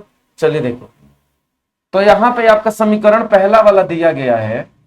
पहला समीकरण x minus 2y is equal to 0, यानी x माइनस 2y आपको दिया गया है 0 के बराबर। दूसरा देखिए यहाँ पे 3x प्लस 4y बराबर है बबुआ किसके, 20 के, कितना के, 20 के, अरे 20, और ये हो गया दूसरा। अरे दो को समीकरण मिल गया ना, क्या करते हैं, अरे पॉइंट बनाएंगे। ग्राफीय विधि कैसे निकालते हैं, बिंदु बनाते हैं, पॉइंट बनाते हैं, है ना। तो देखिए यहाँ पे क्या करेंगे, पहले वाले से, पहले वाले का हम पॉइंट निकालेंगे, निर्देशांक निकालेंगे। निर्देशांक निकालने का क्या तरीका है, यहाँ पे x का मान अपने से रखिए, y का मान मिलेगा, y का मान अपने से रखिए, x का मान मिलेगा। चलिए यहाँ पे हमने टेबल बना लिया है, ये रहा x, ये रहा y। देखिए तरीका क्या है, सबसे पहला ऊपर वाले को मैं लिख सकता हूं x minus 2y is equal to 0 दिया हुआ है, यानी x बराबर 2y। ठीक है, x बराबर होगा आपके 2y के। अब यहाँ पे एक चीज सोचने वाली बात है कि यहां x का मान मान लेते मैं 1 रखूंगा तो y का मान अपने 2 हो जाएगा। ठीक है, x का मान मैंने 1 रखा तो y का मान अपने हो गया, हाँ ठीक तो है, नहीं, कट कट कट कट। देखिए अब यहां पे हम क्या करेंगे कि x माइनस 2y, x बराबर 2y आ गया, यानी कि हम यहां पे y का मान, यदि देखिए ऐसे में हम क्या करेंगे, यहां पे लिखेंगे y बराबर 1 रखेंगे तो x का मान कितना आ जाएगा, देखिए ना, x का मान 2 गुना 1 कितना हो जाएगा, x का मान 2। यहां पे वही चीज लिख देंगे, y का मान 1 तो x का मान 2।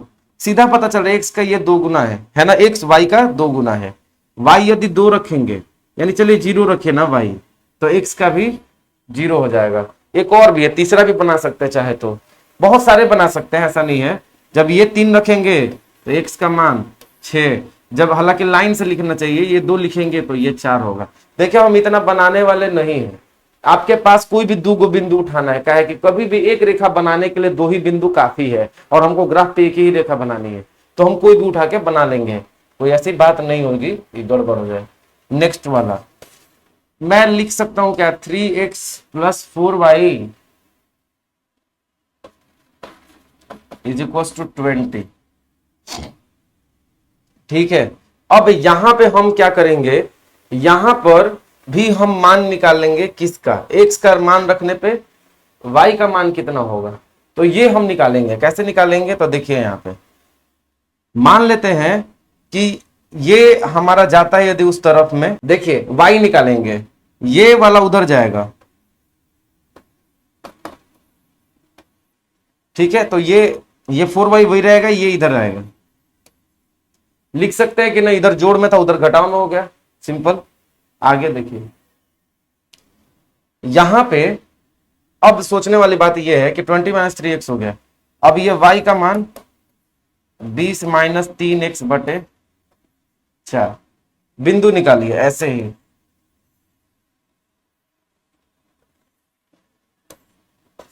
x y, आप जानते हैं कि हम x का मान यदि 0 रखेंगे, यहां पे 0 रख दिया तो 20 - 3 × 0/4, यानी कि 20 ये 0 हो गया भाई, ये तो 0 हो गया, 20/4 यानी 20/4। इससे काटेंगे इसको, क्या होगा, 5 होगा। जब हमने y का x का मान यहाँ पे 0 किया है, तो y का मान कितना मिला है बच्चा लोग, 5 मिला है क्या, मिला तो है, देखिए तो आपके सामने है।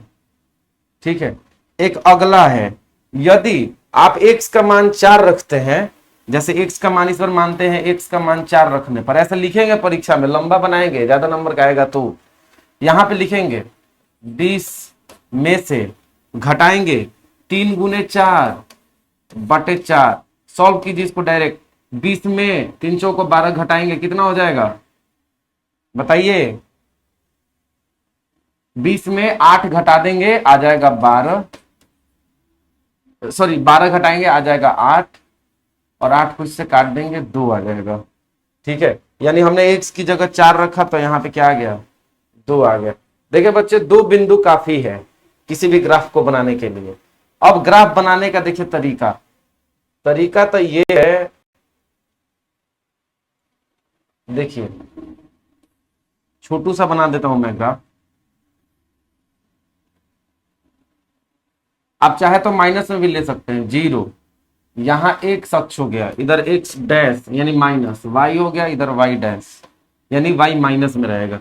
पहला बोल रहा है, देखिए यहाँ पे मैं बनाता हूं 1 2, ऐसे ही ग्राफ पे बनाएंगे, 3 बराबर दूरी पे लिखेंगे 4 5, और ये हो गया बबुआ 6, 1 2 3 4, ये होगा 5, और एक और है भैया, ले हो गया 6। देखिए इधर मैं जानबूझ के नहीं लिख रहा हूं, जरूरत ही नहीं है, जरूरत ही नहीं पड़ेगी, देखिए सारा प्लस में है और हमको जबरदस्ती थोड़ी माइनस में लेंगे। तो देखिए पहला वाला हम रखेंगे, एगो तो बिंदु यहां पे है, ये बिंदु हो गया 0 0 का, अरे 0 0 का देखिए ना, कौन सा इसका बिंदु है, देखिए 0 0 का हो गया, रख दिया, x पर भी 0 y पर भी 0। अगला एक है 2 और x पर 2 और y पर 1, देखिए यहाँ पे x पर 2 और y पर 1, 2 और इधर से 1, यानी इधर से एक लाइन खींचते आएंगे ऐसे ग्राफ में, और इधर से एक लाइन खींचते जाएंगे, जहां कटेंगे ये वही वाला बिंदु हो जाएगा, कौन सा, 2 और 1 का, और बस यहां से एक लाइन बन गया आपका, सीधा बन गया, सीधी रेखा। अगला है बच्चा लोग, यहां पे देखिए x का मान 0 तो y का मान 5, चले रखिए, देखिए x पर 0 है, आगे नहीं बढ़ना है 5 पे, तो ये हो गया 0 और 5 का बिंदु दर्शा रहे बस। अगला एक है 4 और 2 का, x पर 4 और y पर 2, x पर 4 y पर 2, देखिए ये इस तरीके से आगे बढ़ते आइए, जहां पे कटेंगे वही वाला बिंदु हो जाएगा 4 2 का। इसी तरीके से दर्शाते हैं 4 और 2 का, बस ये दोनों बिंदु बनाते हैं जो ये। अब देखिए यहां पे ये आपका क्या बना है, ये वाला जो बना है देखिए कॉमन है एकदम, यहीं पे कटेगा, ये यहीं पे कटेगा। ये यहां पे इसलिए नहीं कटा है, कारण ये है बच्चे देखिए, क्योंकि एकदम से एग्जैक्ट भाई हमने नहीं बनाया ना, एग्जैक्ट डेटा हमने नहीं लिया।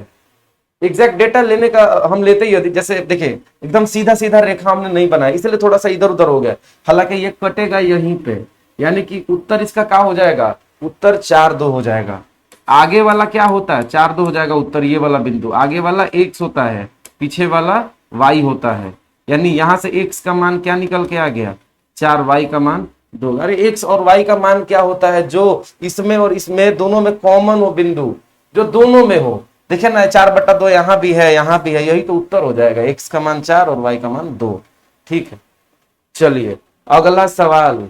देखिए ग्राफ यहाँ पे बनाना पॉसिबल नहीं है, चलिए कोई बात नहीं, हालांकि मुमकिन है इसमें, ऐसा नहीं है, मेहनत ज्यादा लगेगी और टाइम भी ज्यादा लगेगा, सबसे बड़ के बात है टाइम ज्यादा लग जाएगा।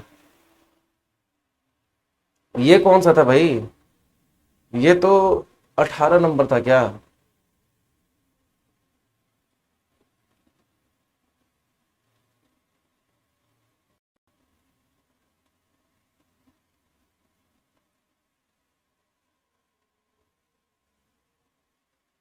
प्रश्न संख्या 19, देखिए ये लिख दिया बड़े बड़े अक्षरों में 19, दिख रहा है आपको, अब दिख रहा होगा। तो प्रश्न है बच्चा लोग, देखिए आप लोगों के सामने है प्रश्न कि एक एपी में a बराबर 5 है, d बराबर 3 है, a n बराबर है आपके 50 के, ठीक है, ए एन आपको दिया गया है 50 के, और एन और एस एन आपको ज्ञात करना है। सबसे पहले तो सवाल ये उठता है कि ये ए एन है क्या। अरे भाई एनवा पद है, एनवा पद आपको दिया गया, एनवा पद 50 है, आप सभी जानते हैं। सीधे आइए सूत्र पे, आप सभी जानते हैं कि ए एन यहां पे कितना दिया गया है, ए एन बच्चा लोग आपको दिया गया है यहां पे 50, और ए का मान यहां पर दिया गया है आपको 5, और डी का मान आपको दिया गया है 3, और उसके अलावे आपको एन का मान निकालना है, एस एन का भी मान निकालना है। चलिए हम समझते कि एस एन क्या है, ए एन क्या है। ये एनवा पद है और ये बोल रहा है एन पदों का योग, तो पहले एनवा पद तो पता है आपको, लेकिन एन का मान निकलेगा। देखिए हम इसको निकालने के लिए सीधा सूत्र लगाते हैं, एस एन का मान होता है n/2 plus A plus N minus 1 into D, 2a plus होता है ये n/2 into 2a plus N minus 1 into D, यही है आपका सूत्र। कछु बुझे, चलिए उम्मीद करते हैं बुझ गए होंगे। चलिए तो हमको यहाँ पे एन का मान निकालना ही पड़ेगा, दूसरा रास्ता नहीं है। और सवाल में तो साफ साफ पूछा है एन निकालने के लिए।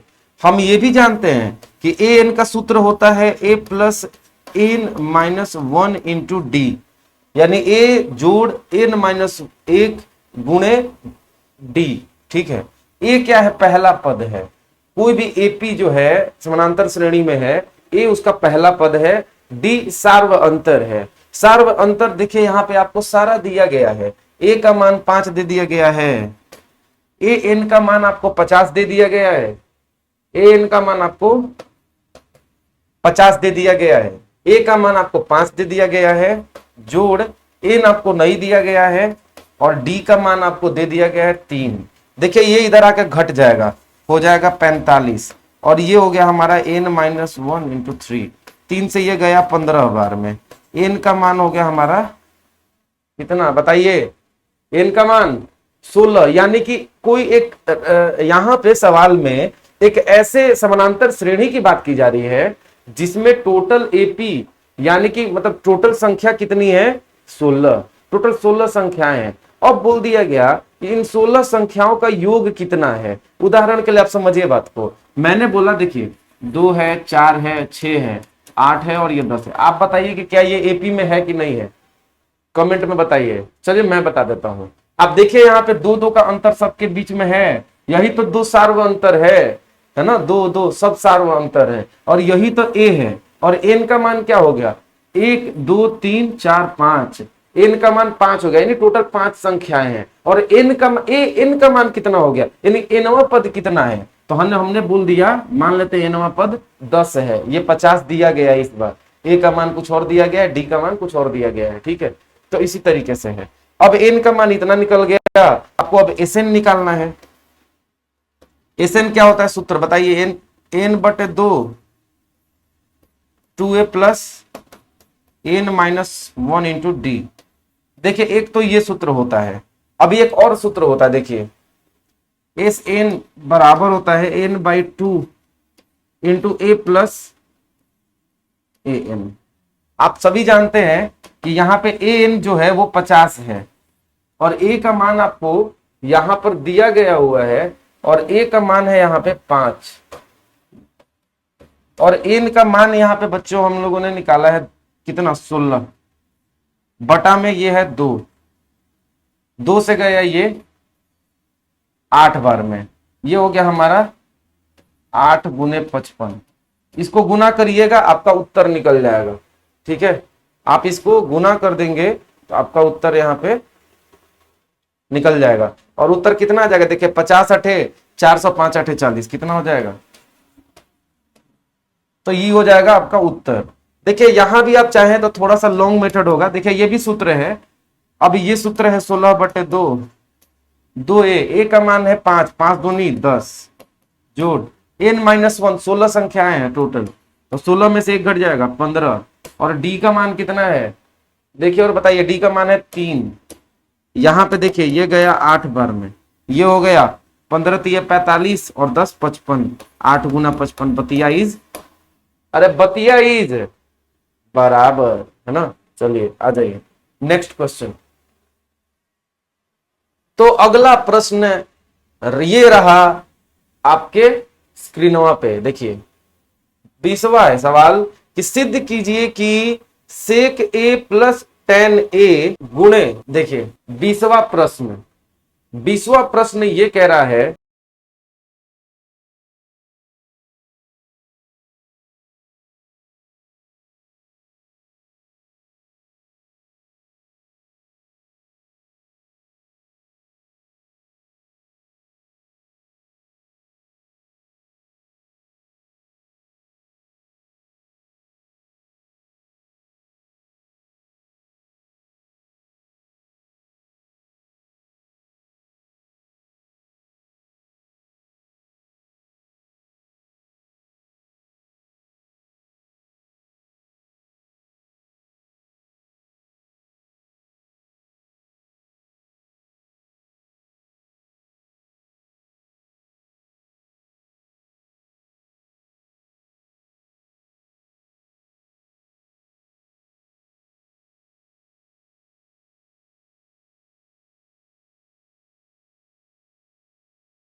संख्या 21 आप पाएंगे। देखिए यहाँ पे ये बोला जा रहा है कि उस बिंदु के निर्देशांक ज्ञात कीजिए, उस बिंदु के निर्देशांक ज्ञात कीजिए जो बिंदुओं ए -1 7 है, बी 4 3 को मिलाने वाले रेखाखंड को 2:3 के अनुपात में विभाजित करता है। ठीक है, यह है आपका प्रश्न। कहने का यह मतलब है, इस प्रश्न में आप पाएंगे बच्चे कि यहां पर आपको कुछ बिंदुएं दी गई हुई हैं। कौन कौन सी बिंदु दी गई हुई है, तो चलिए आइए देख लेते हैं हम। देखिए, तो यहां पर आपको जो प्रश्न दिया गया है बच्चा लोग, प्रश्न संख्या 21, प्रश्न संख्या 21 ये कह रहा है, उस बिंदु के निर्देशांक ज्ञात कीजिए जो बिंदुओं ए -1 और 7 इसका निर्देशांक दिया गया है, और बी 4 और 3 को मिलाने वाले रेखाखंड को 2:3 के अनुपात में विभाजित करता है। यह है आपका प्रश्न। चलिए, तो यहां पे देखिए, सबसे पहले आप सभी लोगों को एक बात तो पता होनी ही चाहिए। यहां पर यह बोला जा रहा है कि कोई एक ए बी है, ए है, और यहां पर यह है बी। ठीक, ए का निर्देशांक दिया गया है -1 और 7। ठीक, उसी प्रकार से बी का जो निर्देशांक दिया गया है, ये दिया गया आपको 4 और 3 दे दिया गया। चलिए, 4 और 3, और इसको कितने अनुपात में बांटा जा रहा है। कोई एक और पॉइंट है जो कि इसको और इसको, मतलब ये पूरी रेखा को 2:3 के रेखा में बांट रहा है। कहने का मतलब, यदि ये पूरा का पूरा 5 सेंटीमीटर का है तो ये 2 सेंटीमीटर, इधर 3 सेंटीमीटर, इस अनुपात इसी को कहते हैं, इसमें बांट रहा है। मान लेते लीजिए 2:3 में बांट रहे हैं। ठीक, अब देखिए कैसे बनेंगे। यहां पे आप सभी जानते, एक सूत्र को ज्ञात कीजिए। देखिए, एक यदि कोई रेखा ऐसी सीधी हो, यदि कोई ये ए है, ये बी है, इसका यदि निर्देशांक x1 होता है और ये y1 होता है, ये x2 और y2 होता है, और यदि यहां पे कोई बिंदु है जो इन लोगों को m और n के अनुपात में बांटता है, ठीक है, तो यहां का जो x का निर्देशांक जो हम निकालते हैं और y पर कितना बिंदु आएगा वो अलग अलग आएगा। देखिए, x पर जो निकल के आ जाएगा वो आएगा mx2 प्लस nx1 बटे m प्लस n। अगला देखिए, अगला y के लिए क्या बनेगा, my2 प्लस n y1 बटे m प्लस n। बच्चे बस इतना काफी है, अब आपको बताने की जरूरत ज्यादा है नहीं मुझे, क्या मान दे रहा हूं। यहाँ x1 का मान बस यहाँ पे लिख लीजिए -1 x, और y1 का मान कितना है आपका, देखिए यहाँ पे y1 का, सॉरी x1 का मान -1 हो गया, x2 का मान यहाँ पे, x2 का मान 4, y2 का मान 3, और यहां पे दे दिएगा -1, और यह है आपका 7, और यहां अनुपात आपको ये कितना दे दिया गया 2, और n कितना दे दिया गया 3। अरे भैया कुछ नहीं कर लीजिए, x निकालना है, m x2 plus n x1 बटा m प्लस n वाला सूत्र लगाइए ना, उत्तर खुदे पे खुदे निकल जाएगा। अरे निकल जाएगा कि नहीं, निकाल लेंगे कि नहीं, चलिए निकालिए। देखिए यहाँ पे कैसे निकालेंगे, यहाँ पे आपको x का मान आपको पता होना चाहिए, m का मान हमने 2 माना है, गुना में x2 का मान हमारा क्या है, देखिए x2 का, अबे यार यहाँ पे 4 प्लस n का मान कितना है 3 है ना, 2:3 में बांट रहे हैं, गुना x1 का मान कितना है, देखिए यहाँ पे -1 मतलब -1 बटे m प्लस n, यानी कि 2 और 3 को जोड़ देंगे, ये x वाला निकाल रहे हैं। ये वो बिंदु है x का जो कि उस बिंदु का x एक्सिस पर होने वाला बिंदु है, जो कि इन दोनों को बराबर मतलब 2:3 में विभाजित करने वाला बिंदु है। 8 3 5 कितना आ गया x का मान, बताइए जल्दी, 5/5 1, यानी यहां पे 1 निकल के आएगा। y निकालिए, ठीक इसी प्रकार से लीजिए, y रहा my2 प्लस ny1 बटे m प्लस n, तो बच्चा लोग y का मान यहां से निकालिए कि यहाँ पे m का मान है 2 गुना में y2 का मान देखेंगे, y2 का देखे ना यहाँ पे है, प्लस n का मान कितना है 3, y1 का मान कितना है 7, m प्लस n 2 जोड़ 3, 2 तिया 6, 7 तिरिके 21, 2 3 5, 21 और 6 27। कहीं पे तो गड़बड़ है, कहीं पे -3 है क्या? हमने शायद बिंदु गड़बड़ ले लिया है लग रहा। ये देखिए ये वाला -3 होगा, -3 है ना? तो गड़बड़ यहीं पे हो रही थी। देखिए 2 गुना में ये हमारा है -3 और ये हमारा होगा -3, ये हो जाएगा -6। 21 में से 6 जाएगा, कितना हो जाएगा 15 बटे में 5 से गया 3, यानी y अक्षांश कितना 3 आया, यहां लिखेंगे 3। यानी कि वह बिंदु जो कि a और b को 2:3 में बांटने का काम करेगी, उस बिंदु का मान हो जाएगा 1 और 3, और यही हो जाएगा आपका उत्तर। बुझे? चलिए अगला क्वेश्चन है बबुआ लोग, अगला क्वेश्चन है 21 के बाद आ जाइए आप लोग, प्रश्न संख्या 22 देखते हैं। आइए, के का मान ज्ञात कीजिए यदि बिंदुए a 2 3 4 के सी पर 6 और -3 संरेखी हैं। देखिए बच्चे आप सभी लोगों को एक बात मैं बता दूं कि ये जितने भी सारी संख्या संरेखी रेखा होता क्या है, उसमें ये सारे बिंदु एक ही रेखा के भाग हैं, यही आपको सिद्ध करना है।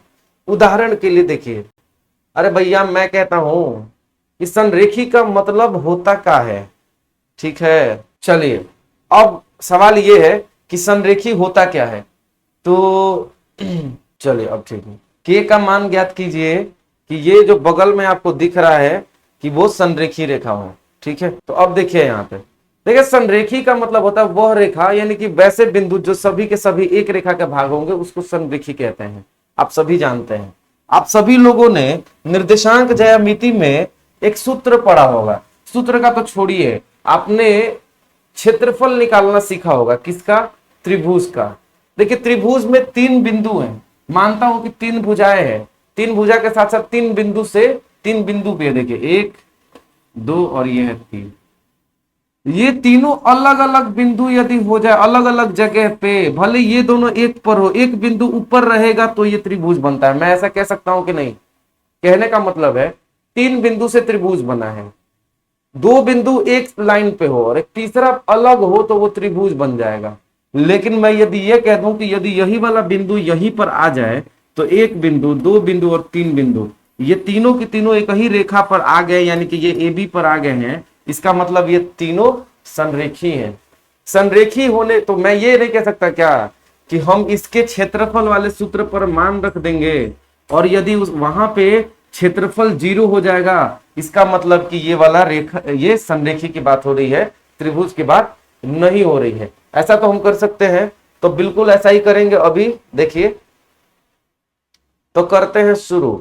यहां पे आपको ये दे दिया जा चुका है कि ये संरेखी ऑलरेडी है ना। यहाँ पे आपको ये मानने को जबरदस्ती नहीं बोला जा रहा। देखिए के का मान ज्ञात कीजिए कि बिंदु A 2 3 और 4 के सी में 6 - 3 संरेखी हैं, यानी संरेखी तो आपको दिया गया है, आपको बस के का मान निकाल लेना है कि ये संरेखी हो जाए। नहीं तो के का कुछ अटपटा मान रख देंगे ना तो ये त्रिभुज बन जाएगा, ठीक है। चलिए तो अब हम यहाँ पे मान रखते हैं कि 2 और 3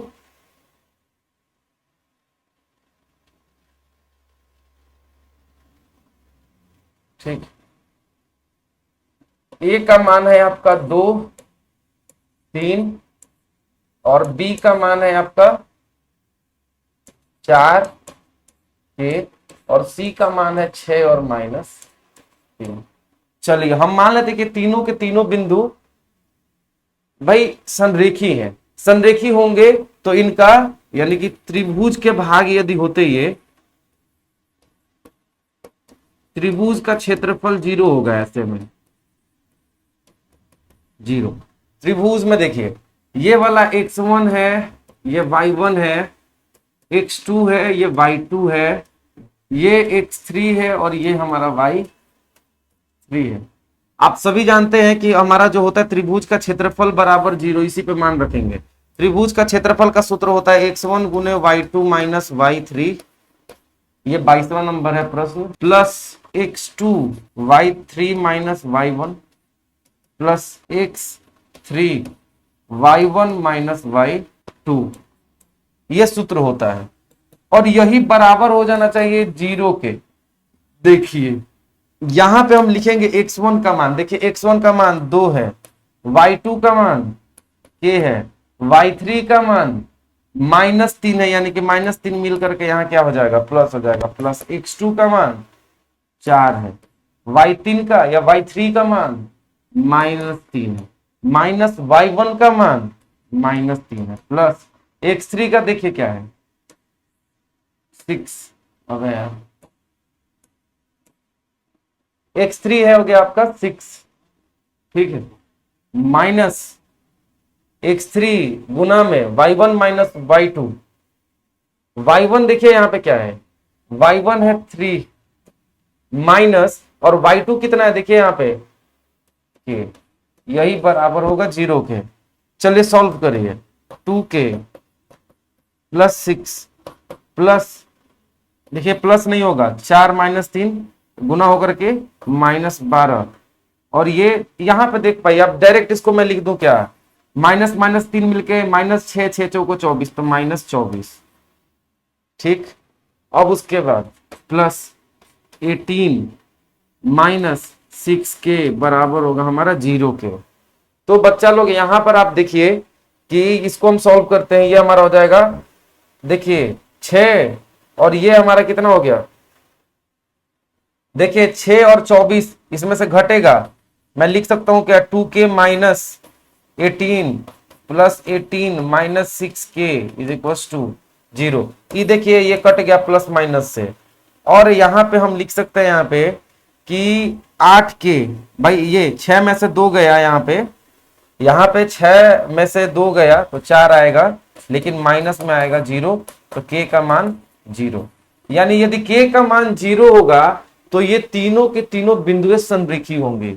बुझ गए? चलिए आशा करता हूं या उम्मीद करता हूं कि आपको ये बिल्कुल समझ में आया होगा। चलिए अब प्रश्न संख्या 23 देखिए, प्रश्न संख्या 23 है। देखिए यहां पे ये बोला गया है कि 6 सेंटीमीटर लंबा एक रेखाखंड खींचिए और इसे 5:8 के अनुपात में आप इसको विभाजित कर दीजिए। बिल्कुल, चलिए ठीक है, 5:8 में आपको इसको विभाजित करना है।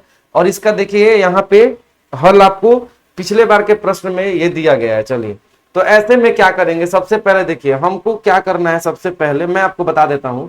देखिए मैं स्टेप बता देता हूं, यहाँ पे कंस्ट्रक्शन तो मैं बना नहीं सकता ना, सोचने वाली बात है। तो उसके लिए क्या करेंगे आप, सबसे पहले एक तो 7.6 सेंटीमीटर का ये लाइन बनाएंगे। देखिए ये रेखा खींचिएगा, स्केल से माप लीजिएगा 7.6 सेंटीमीटर का, याद रहे आपको। सबसे पहले लिखेंगे, स्टेप भी लिखा जाता है, ये नंबर का ज्यादा नंबर का सवाल है, ये 3 नंबर ये 4 नंबर का है। इसको क्या लिखेंगे, सबसे पहले में हमने क्या किया है कि ए बी रेखा खींचेंगे, रेखा 7.6 सेंटीमीटर की खींचेंगे, ऐसे लिखेंगे। भाई हमने खींच दिया है इसको।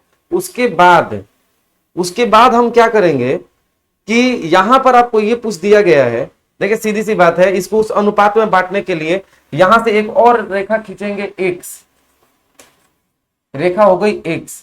अब यहां जोड़ेंगे 5 और 8 मिलकर जोड़ेंगे, कितना हो जाएगा, 13 हो जाएगा। 5 और 8 को हम जोड़ देंगे तो 13 हो जाएगा। इसको एकदम बराबर बराबर भाग में 13 तक काटेंगे। अब इसको काटेंगे कैसे, प्रकार लीजिएगा, एकदम हल्का सा उसका मुंह खोल करके और ऐसे यूं यूं काटते जाइएगा, बराबर पे कटेगा। यहां पे रखा ये कटा, यहां पे रखेंगे ये कटा, यहां पे रखा ये कटा, इस तरीके से 3 4 5 6 7 8 9 10 11 12, ये हो गया 13।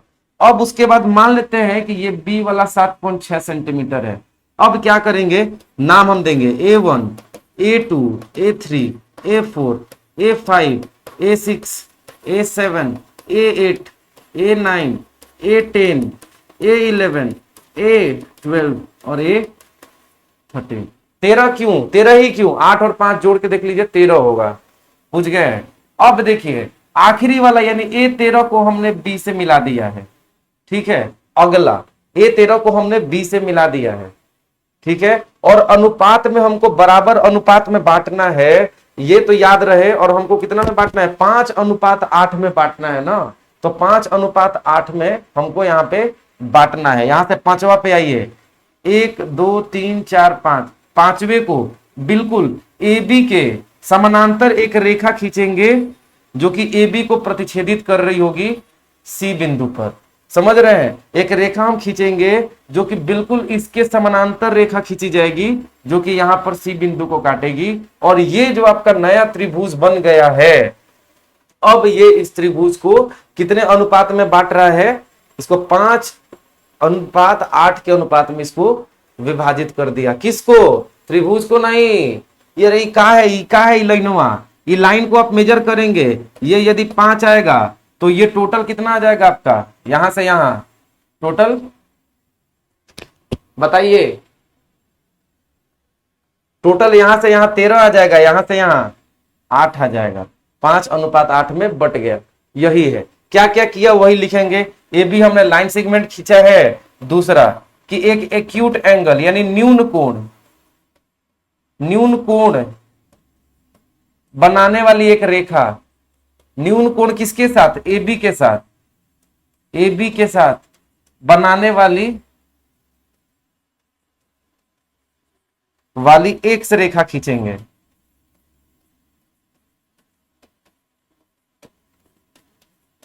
बुझ गए? खींच लिया हमने ये रेखा। अब उसके बाद तीसरा हमने क्या किया है कि 13 बराबर भागों में बांट देंगे इस रेखा को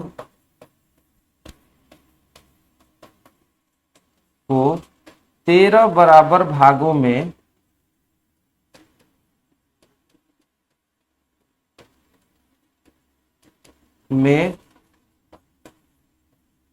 बांटने के बाद नाम A1 A2 A3 के रूप में देंगे। ठीक, तीसरा हो गया। चौथा हमने क्या किया है? A13 को B से मिलाएंगे, B से मिला देंगे। और आगे का मैं बोल देता हूं, आप लिख लीजिएगा। चलिए वो भी लिख ही देता हूं। B से मिला देंगे। पांचवा में हमने क्या करना है कि बाद में A5C एक रेखा इस प्रकार खींचेंगे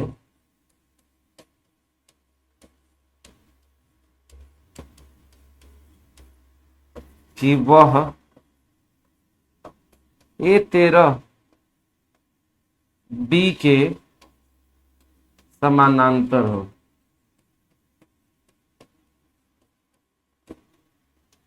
समझ गए? उम्मीद करते हैं। चलिए, तो प्रश्न संख्या ये था आपका 23। ठीक है, देखिए प्रश्न संख्या 24 बहुत ही अच्छा सवाल है, बहुत ही मजेदार सवाल है। प्रश्न संख्या 24 में आपको सिद्ध करने को बताया गया है, बोला गया है कि जो बाह्य बिंदु से एक वृत्त के बाह्य बिंदु से खींची गई स्पर्श रेखाओं की लंबाई बराबर होगी। कितनी होगी? बराबर होगी। चलिए, स्पर्श रेखा होता क्या है ये पहले जानते हैं। देखिए, ये है आपका वृत्त, आप सभी भली भांति परिचित होंगे। जस्ट इसको छू के निकलने वाली रेखा को हम क्या कहते हैं? ये नहीं, देखिए इसको काट दे रहा है, प्रतिच्छेदित कर दे रहा है, किसी एक बिंदु से जस्ट चिपक के निकलने वाली रेखा को स्पर्श रेखा कहते हैं। उदाहरण के लिए देखिए, ये निकल गया एकदम से सीधी रेखा, चिपकते हुए निकलनी चाहिए, इसको स्पर्श रेखा कहते हैं। तो यहाँ पे यही बोल रहा है कि यदि यहां से सिद्ध कीजिए कि बाह्य बिंदु से वृत्त की ओर खींची गई स्पर्श रेखा की लंबाइयां बराबर होती हैं। यही तो आपको प्रूफ करना है। बड़ा अच्छा सवाल है और बहुत बारी आपके परीक्षा में आया है। देखिए हमने स्पर्श रेखा को इस प्रकार से खींचा कि ये लोग ए और बी पर ये लोग आपस में टच हो रहे हैं, ठीक है, और ये लोग आपस में कहा मिल रहे हैं, टी पर मिल रहे हैं। ये बिंदु है ओ। देखिए यहां से इसको जोड़ देंगे भाई। एओ क्या है, एओ और बीओ त्रिज्या है ना जी, त्रिज्या बराबर ही रहता है। यहां से एक और रेखा खींच देंगे ओपी। ठीक, हमको इसमें सिद्ध क्या करना है, आप लिखेंगे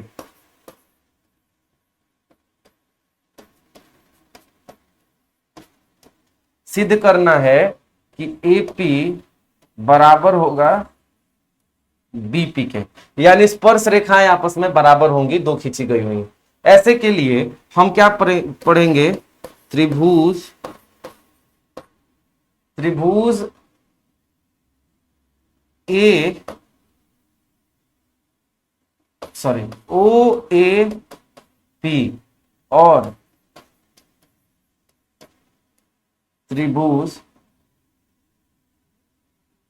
ओ बी पी में देखेंगे कि भाई ओपी बराबर होगा ओपी के।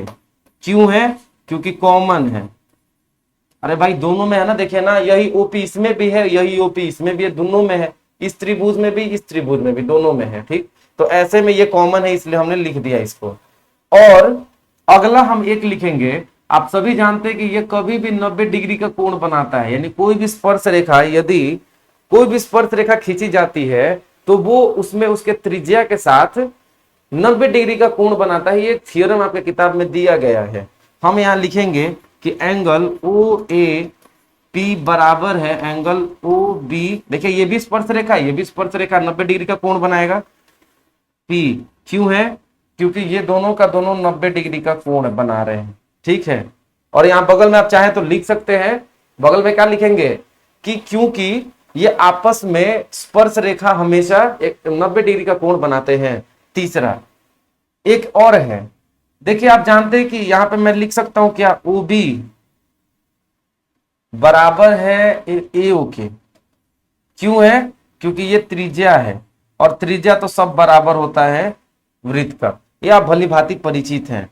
अब देखिए एगो राइट एंगल हो गया, हाइपोटेनस हो गया, यानी कि देखिए ओपी क्या है, इसका कर्ण है ना। देखिए इस वाले त्रिभुज का कर्ण, इस वाले त्रिभुज का कर्ण, राइट एंगल हाइपोटेनस यानी कि कर्ण, और ये हो गया साइड यानी कि भुजा।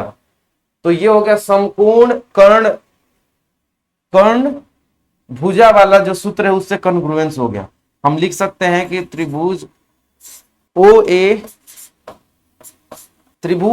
ए पी ये है कॉन्ग्रुएंस है, सर्वांगसम है ओ बी पी के। क्यों है, क्यों है, लिखेंगे राइट एंगल इस वाले पद्धति से। कुछ बुझे कि नहीं, चलो ये हो गया। अब अगला इससे ये हो गए, अब इससे हम क्या कह सकते हैं, बिल्कुल अब हम ये इसलिए एपी बराबर है, यही होगा। तो बच्चे आइए अब हम 25वां प्रश्न देखते हैं। अबे यार, तो बच्चों अब हम 25वां प्रश्न देखेंगे। 6 सेंटीमीटर त्रिज्या वाले एक वृत्त के एक त्रिज्या खंड का क्षेत्रफल ज्ञात कीजिए जिसका कोण 60 डिग्री है।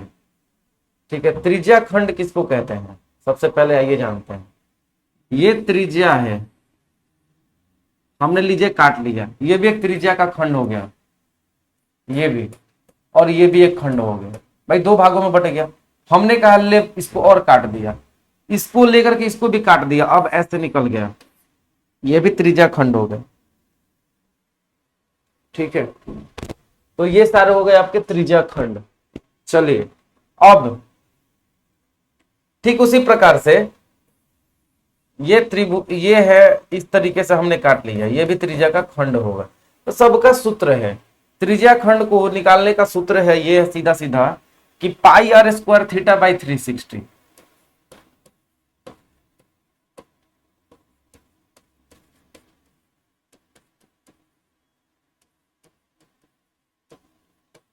त्रिज्या खंड का क्षेत्रफल कितना होता है?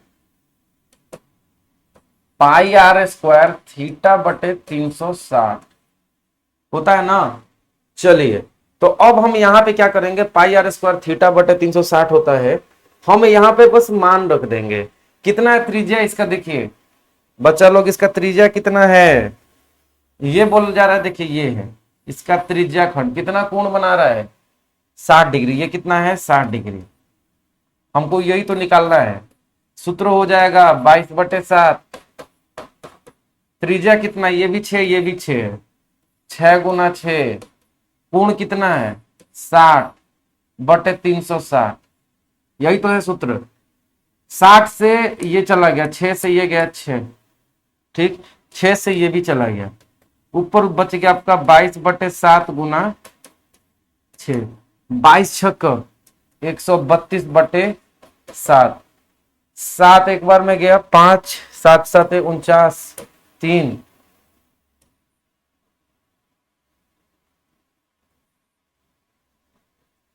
तो देखिए 132/7 यहां पे आपका आएगा उत्तर।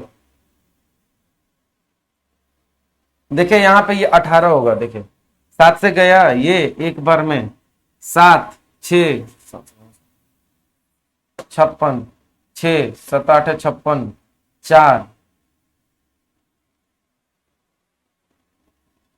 उसके बाद ये आगे बढ़ते जाएगा, इसीलिए 18.8 सेंटीमीटर का वर्ग। याद रहे क्षेत्रफल का यूनिट या इकाई सेंटीमीटर वर्ग, मीटर वर्ग, किलोमीटर वर्ग ऐसे होता है। बच्चा लोग अगला प्रश्न। अबे यार क्यों इतना थक रहा है, क्यों थक रहा है भाई?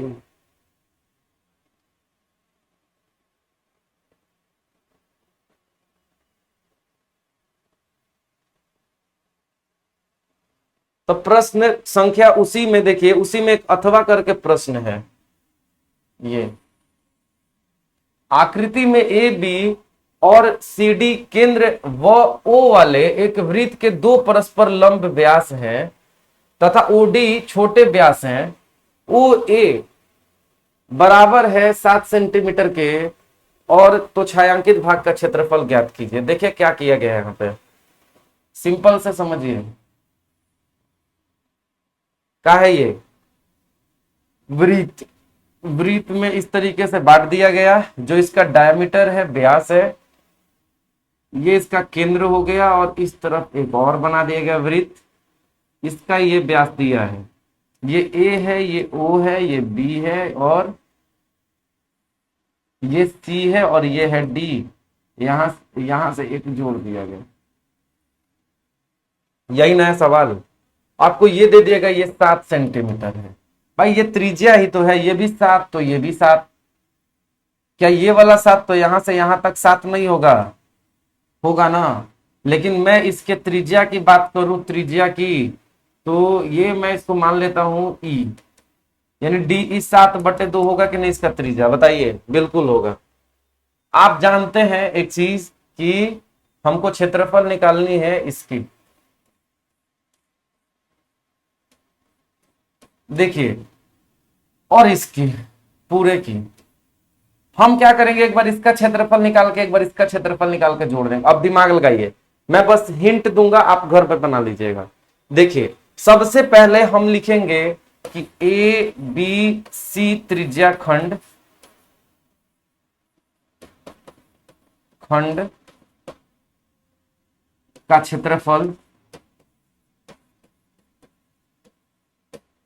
क्षेत्रफल निकालेंगे। कैसे निकालेंगे बताइए? सूत्र होता है पाई आर स्क्वायर, लेकिन ये याद रहिए आधा है। देखिए ये व्यास इसको बांट दे रहा है आधा भाग में। सेमी सर्कल है, यानी अर्धवृत्त है। क्या है ये? अर्धवृत्त है। और अर्धवृत्त, इसको सीधा अर्धवृत्त भी लिख सकते हैं आप लोग। पाई आर स्क्वायर बटे 2। देखिए यहाँ पे हल में अलग तरीका से दिया हुआ है, मैं थोड़ा अलग तरीका बता रहा हूं आपको, आसानी से ज्यादा बनेगा। पाई आर स्क्वायर बटे 2, 22/7 गुना में त्रिज्या का मान 7 गुने 7 और बटा में 2। देखिए गया है यहाँ पे 2 से गए 11 बार में, कितना आ गया? 77 सेंटीमीटर का वर्ग आया। ये बताइए मुझे ये किसका निकल के आ गया? इस पूरे अर्धवृत्त का निकल के आ गया ना। अरे भाई इस पूरे के लिए ये निकल के आ गया। अब मैंने कहा कि ये शेडेड रीजन का कैसे निकालेंगे, ये वाला। हमने कहा ये वो त्रिभुज है, देखिए देखिए त्रिभुज है, ए बी सी त्रिभुज का क्षेत्रफल कैसे निकालेंगे? आप सभी जानते हैं कि हाफ गुना में आधार गुना ऊंचाई होता है सूत्र, ठीक। आधा गुना में आधार, देखिए यहां पे आधार कितना है, आधार गुना ऊंचाई। देखिए यहां से ये पूरा आधार है, यानी ए बी गुना में ऊंचाई, देखिए ओ सी, ठीक। आधा गुना ए बी का मान, ए बी का मान 7 और 7 मिलकर कितना होता है? 7 और 7 14। ओसी का मान देख लीजिए, ओसी जब ये त्रिज्या तो ये भी त्रिज्या, ये भी 7 है ना। 7 7 है कितना? 49। हमने कहा इस वाले जो शेडेड रीजन है, ये वाले शेडेड रीजन का हम कैसे निकालेंगे क्षेत्रफल? तो मैंने कहा अर्धवृत्त में से ये त्रिभुज का एरिया या क्षेत्रफल घटा देंगे तो इसका निकल जाएगा। निकलेगा कि नहीं? तो आया कितना था? 77। 77 से कितना घटाएंगे? तो देखिए 77 में से हम 49 घटा देंगे, कितना आ जाएगा? 49 8, 49 8 57 20। ये किसका निकला? खाली शेडेड रीजन का निकला, ठीक। अब इसका निकालना है, छोटे वाले का। अब इतना तो निकल गया, एक तरफ का निकल गया, इसका निकालेंगे। पाई आर स्क्वायर होता है, यही तो सूत्र है। इसके लिए अब यहाँ पे लिखेंगे कि डीओ इसका नाम दे करके कि इस वृत्त का क्षेत्रफल निकालेंगे, या आप खुद से कर लीजिएगा, मेरा काम है समझाना। तो यहां पर हम इसका निकालेंगे, तो ये सूत्र होगा 22/7 गुना में त्रिज्या, देखिए इसका कितना है? 7/2 गुना 7/2। 7 से गया, गई लोग कितना खत्म। देखिए 22 सते 154 बटे, देखिए ये गया 2 बार में, 11 बार में, तो 11 सते 77/2। इसका क्षेत्रफल कितना आया? सेंटीमीटर का वर्ग। अब हमको क्या करना है? ये इसका क्षेत्रफल और इस शेडेड रीजन का क्षेत्रफल को जोड़ देंगे, यानी कि देखिए ये हम लिखेंगे यहाँ पे 77/2 जोड़ 28, यानी कि जोड़ेंगे 77 जोड़ 56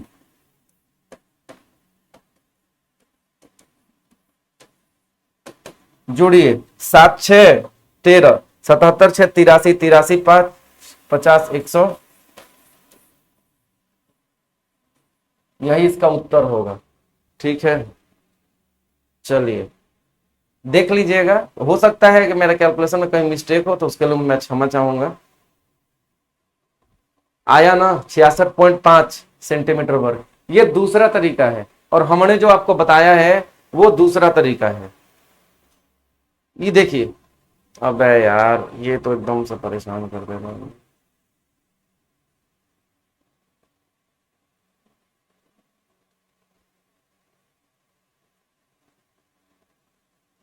अब आते हैं सेक्शन नंबर डी।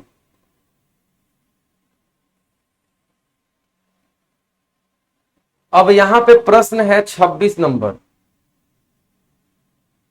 तो बबुआ लोग 26वां नंबर सवाल है, देखिए क्या है कि द्विघात समीकरण 3x² - 5x + 2 = 0 का विविक्तर ज्ञात कीजिए और मूलों की प्रकृति लिखिए। यदि मूल वास्तविक है तो उन्हें द्विघात सूत्र का उपयोग करके ज्ञात कीजिए। चलिए तो हम लोग यहाँ पे ये निकालेंगे। आप सभी लोग पहले तो मुझे बताइए विविक्तर निकालते कैसे हैं?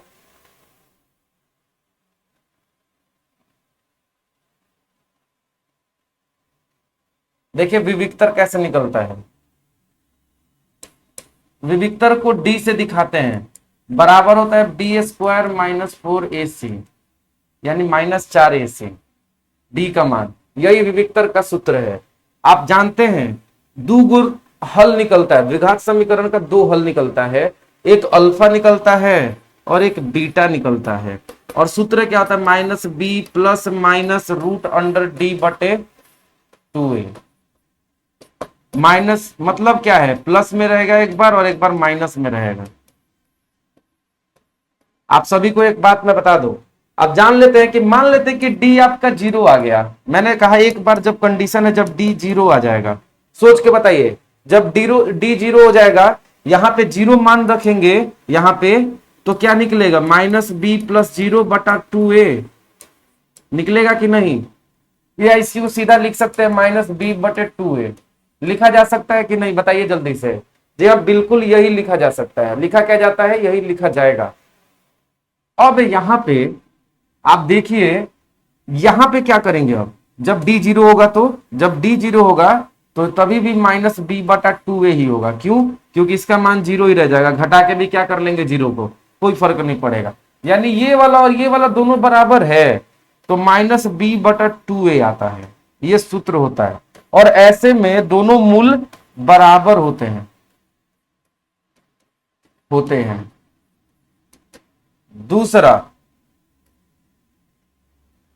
दूसरा है आपका कि जब d का मान 0 से बड़ा आ जाए, 0 से बड़ा आ जाए तो क्या होगा। देखिए 0 से बड़ा आने का मतलब 2 भी आ सकता है, 4 भी आ सकता है, कुछ भी आ सकता है। यानी एक बार मान लेते 4 है डी का मान, यानी इसको तोड़ेंगे तो 2 निकलेगा, डी की जगह 4 रखेंगे 2 निकलेगा, एक बार बी में जुड़ेगा 2 और एक बार बी में घटेगा, दोनों का अलग अलग मूल निकलेगा। यहां पे लिखेंगे अलग मूल, यानी कि भिन्न मूल निकलेंगे, भिन्न मूल निकलेंगे। तीसरा एक और कंडीशन है, यदि डी लेस देन 0 हो जाए, यानी 0 से छोटा, यानी माइनस में आ जाए। आप जानते हैं रूट में माइनस जो आ जाए ये अवास्तविक संख्या है, अनरियल नंबर है, तो यहां पे क्या निकलेंगे, अवास्तविक। अवास्तविक मूल, इसको और भी अलग अलग भाषा में बोला जाता है, जो आपकी किताब में हो सकता है अलग हो। चले बुझ गए, तो यहां पे विविक्तर निकालिए। तो देखिए यहाँ पे सिंपल है, ज्यादा कुछ इसमें करना नहीं है। बी का मान यहाँ पे क्या है, डी का मान निकालने के लिए हमको मालूम है कि हम कैसे निकालते हैं, तो बी स्क्वायर माइनस 4ac कर देते हैं।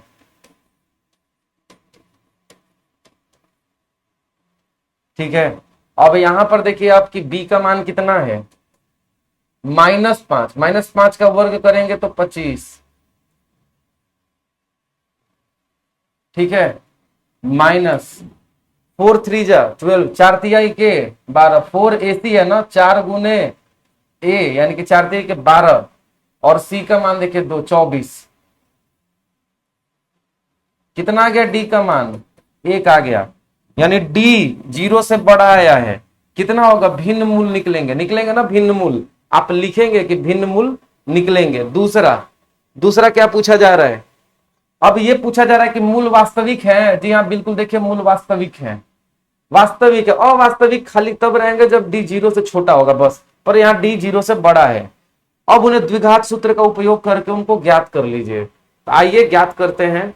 देखिए क्या है द्विघात समीकरण, 3x² माइनस 5x प्लस 2 बराबर 0 है, यही तो है। अब यहां पे ये ए का काम कर रहा है, ये बी का काम कर रहा है, ये और ये सी का काम कर रहा है। याद रहे बी का काम माइनस कर रहा है, यहाँ कुछ नहीं है तो ये प्लस है, यहाँ पे सी का काम